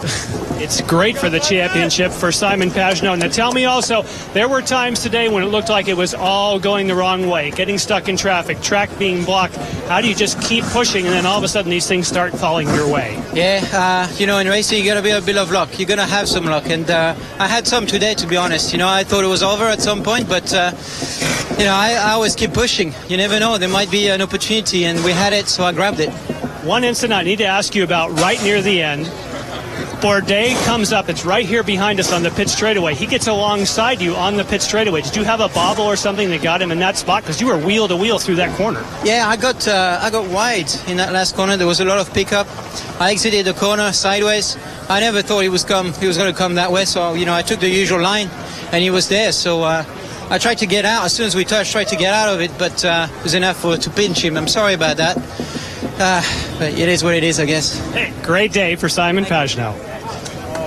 Certainly was, and that does so much. He mentioned it, but it does so much for his championship chances. We'll confirm it later, but we think that moves the Frenchman into third place in the IZOD IndyCar Series standings, and it means so much to Rob Edwards and the team. And how about Sarah Fisher? Great day for her.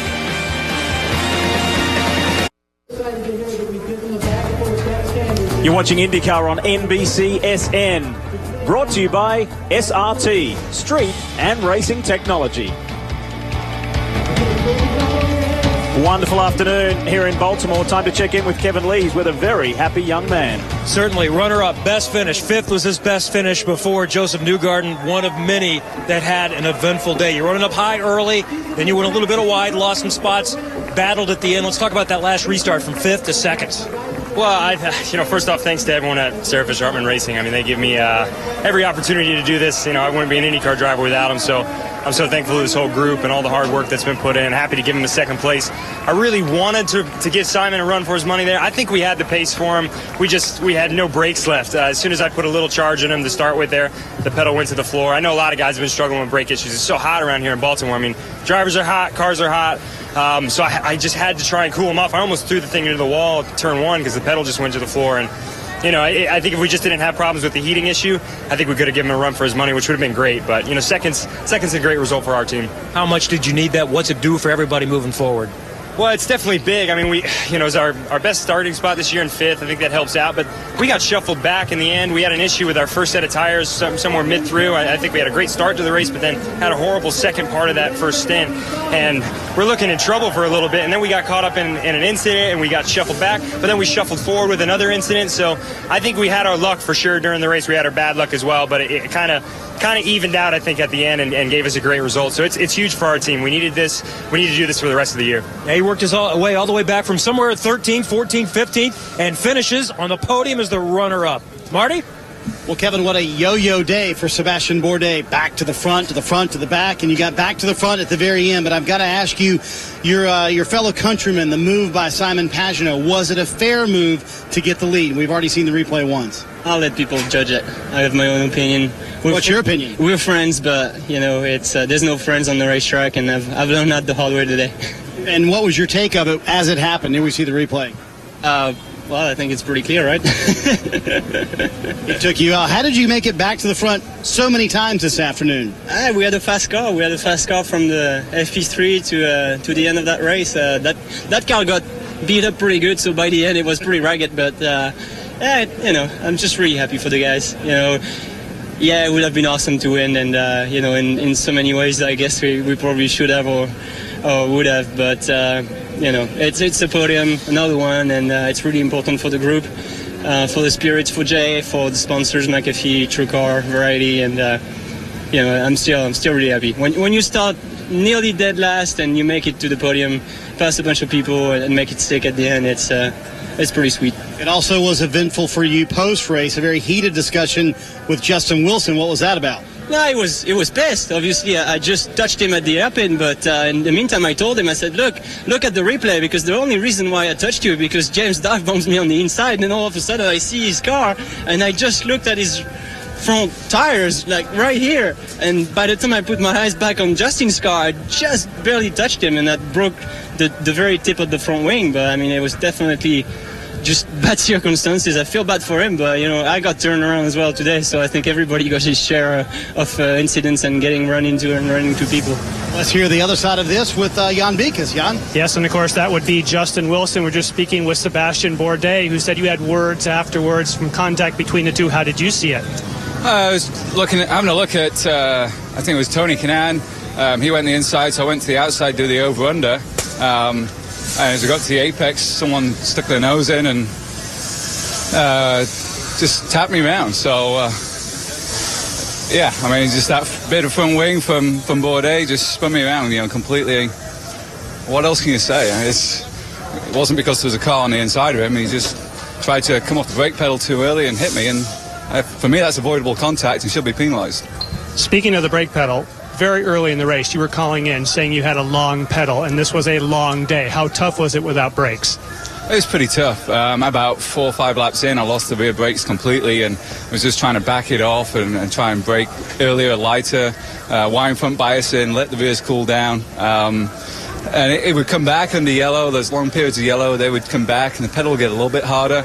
But then, even 5-6 laps from the end, we start to push again and got past Marco. And the last 4 laps, the pedal's just on the floor. So, he's just trying to nurse it home. But just pleased to get a 4th place result out of this. It's just an absolute crazy race. And it's good for the Boy Scouts of America. They've got a big following here in Baltimore. So pleased for them. And let's move on to the next one. Keep collecting points. Thank you, Justin. And imagine all that battling today without all your brakes. Lee? And Jan, he continues to climb the championship ladder with that 4th place combined with his 2nd from last week. When we come back, we'll hear from someone who got a top 5 finish for the first time in 2.5 years.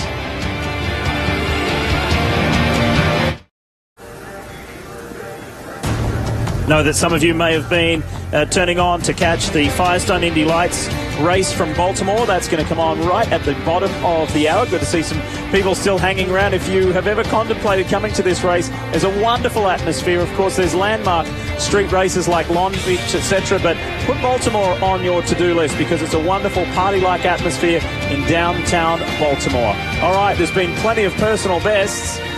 Let's speak with somebody who should be delighted with her result today on her birthday, Kevin. That's right. Happy birthday to Simone Di Silvestro. Season best 5th place finish starting all the way back in 17th. Congratulations. Really good run today. Yeah, for sure. I think we recovered pretty well. We struggled a bit this weekend with speed, and I think we kind of figured it out for the race and, had some pretty good pace. The tires didn't go off so much on our car, so that really helped us. And it was pretty crazy out there, I thought, but really happy with the ending of it. No, we all agree. It was definitely crazy, and it's going to take us a while to dissect all of this when everybody's mad at everybody else, and we even saw you racing with your teammate Tony Kanaan there a little bit. Tell us what you saw from your vantage point. Yeah, I think he kind of made a mistake a little bit in the hairpin trying to overtake somebody, and then he kind of, I don't know what he was really thinking there, just kind of, trying to, I don't know what he was thinking. So, not quite sure what that was the right call, especially between teammates. You always kind of try to help each other out, but it is what it is, and it went our way, and I'm looking forward to the next races, and it's good to get that momentum back.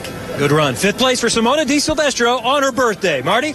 Well, Kevin, kind of the turning point of the race, certainly when Will Power and Scott Dixon got together. Walk me through what you knew of the incident. We played the radio where you were kind of saying, I thought I lost it on my own, but Scott Dixon felt it was intentional on your behalf. Well, I mean, obviously, when Tim said Dixon was there, I got to run on Bourdais. I've got to run here. I'm looking at him, and, I'm pulling out to pass him, and then I'm in the wall. And I thought I just lost it. I thought I must have lost it on cold tires or a bump. I didn't know what happened, and then... Here's a replay. Actually, here's a bunch of replays. You can see you making the move. Yeah, it's all bad. I mean, man, I had no clue he was there, and I feel terrible for him. That just to kind of ruin 2 days there, two drivers' days. I mean, it's just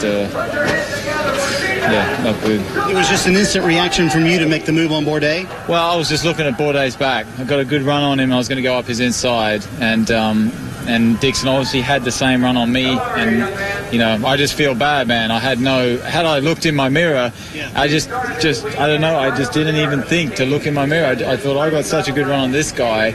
I was focused on him to pull out. I just feel bad for him. I know he was in the championship hunt, and man, just a bad thing to have happened, honestly.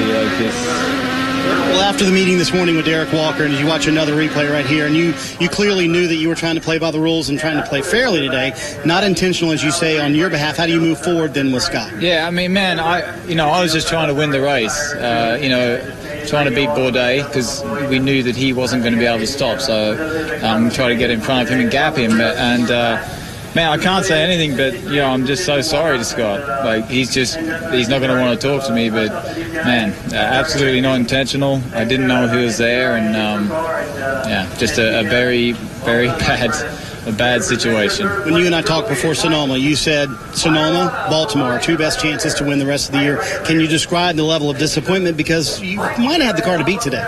Yeah, we had a great car. I mean, we had a good car, and I just think they got to change the rule on these double file restarts. It's just ridiculous that you can get runs on people, and NASCAR does it right. And I just don't think we can do double file restarts on street courses. It should be done away with, period. I just think they should be done away with on street courses. It just doesn't work out at tracks like this and Long Beach. I mean, yellow after yellow after yellow. I mean, do people want to watch racing under yellow? We've got to have a good think about how they do that.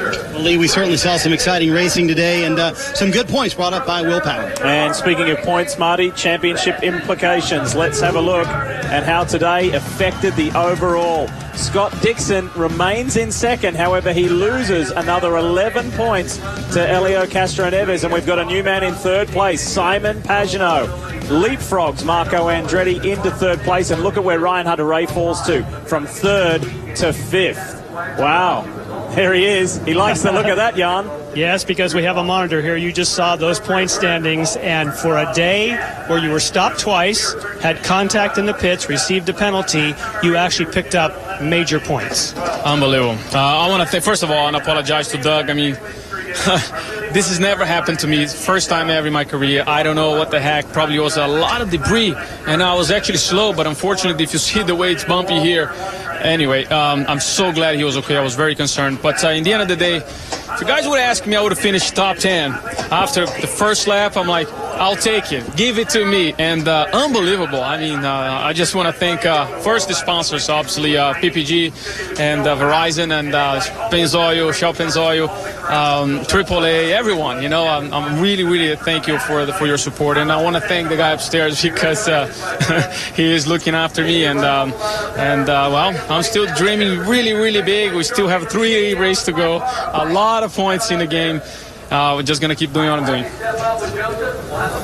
Your driving style that you had, finding yourself a little bit like we had in Sonoma, getting knocked around like a ping pong ball, do you think you're putting yourself in those positions? Do you think you should attack more to stay ahead, or by laying back, are you now a victim of people just slamming you around? Well, good question. Would I end up with that, like my other competitors if I would attack, or do I take what I get? I would take what I get, since it's no brain. 3 of the main competitors are out. And a little mic trouble there with Jan and Helio's interview.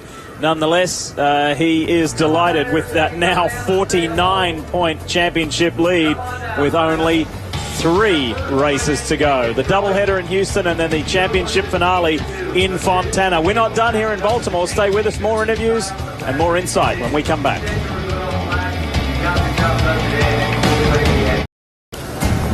Back in Baltimore, where Simon Pagenaud has won for the first time, and the podium celebration is going on. One of the great locations for the podium celebration, because the fans are there to witness it. And one of the guys that's been on the podium many times this year, a 3-time winner, is James Hinchcliffe, who ultimately finishes 7th. Another eventful day for you. Everybody's mad at everybody. How many are mad at you and vice versa? Well, I'm not going to out myself. If nobody said anything, then I think I'm clear. But, man, what an eventful race. It was catastrophe. I mean, it was chaos out there. And, those restarts, obviously, we got caught up in a couple of those. I was stopped dead on track twice. Had to be restarted twice and still ended up with a P7. So I just got to thank the GoDaddy guys, to be we're a never give up kind of team, and we showed that today. So it's a rough day. Never would have thought we'd be 7th, halfway through this thing, but we'll take it and move on to the next one. All right, good run. We'll see you next month. Yeah, James Hinchcliffe really in the thick of it today, wasn't he? What we want to do is take you back to about 7 laps to go and just watch some of the mayhem that unfolds. This is Pagenaud for the lead on Marco Andretti. That move that Pagenaud made, he ran that thing in deeper than anybody at all weight. That was incredible. Great side-by-side action here. You look at Bourdais shooting up the outside of Marco. Marco's had a damaged wing. He's trying to fight him off, just holding on. Kanaan went on the inside and put Rahal into the wall there. Graham ricocheted. Meanwhile, Simona Di Silvestre had made the most of it and got past her Indy 500 winning teammate. And then she set sail for Joseph Newgarden. And Wilson wasn't done with. Justin Wilson sticking his nose up inside there. Bourdais gets around Marco. Now all of a sudden, Pagenaud and Bourdais are going at it. Newgarden is right up the tail. And watch this. Bourdais thought this was cut and dry, but that is an awfully, awfully high-risk pass to try to make on the outside. I didn't think that was cut and dry at all. What would you have done? Just pulled behind him and just followed him through? No, but if I was Bourdais, I would think I would have backed out. But it was a wonderful way to finish the day after a lot of frustration through multiple cautions, 6 in total. We almost equaled last week's record of 7. That was a record for Sonoma, of course. Beautiful sight. It's been a wonderful weekend, and we will wrap things up when we come back to Baltimore.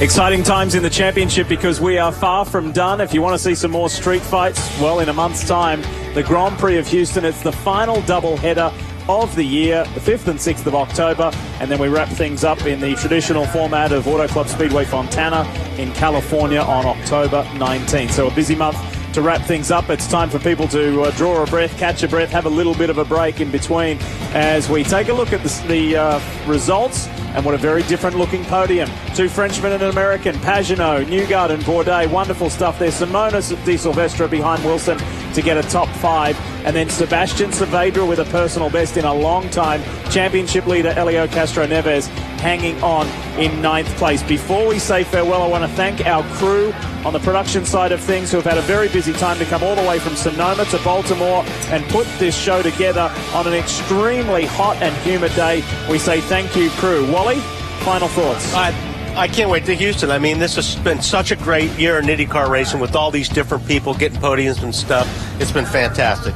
Townsend? Well, for me, it's great to see all the drama, all the battles, all the dive bombs. I think it's because we've got 10 different winners this year. You've got a guy that'll always be in 10th place that says, I need to win. I'm going for it. I want to be that 11th winner. Exactly. Well, another reminder, don't go anywhere because the Firestone Indy Lights race is coming up next. The IZOD IndyCar Series continues, as I mentioned, those 2 races on the streets of Houston, and that's Saturday, October 5th at 3 o'clock Eastern, so that's in a month's time. What a dramatic day in the series. To find out all the information and all the more, go to NBCSports.com. Congratulations to Simon Pagenaud, and thank you for watching the IZOD IndyCar Series on your home of open wheel racing. We'll see you from Houston.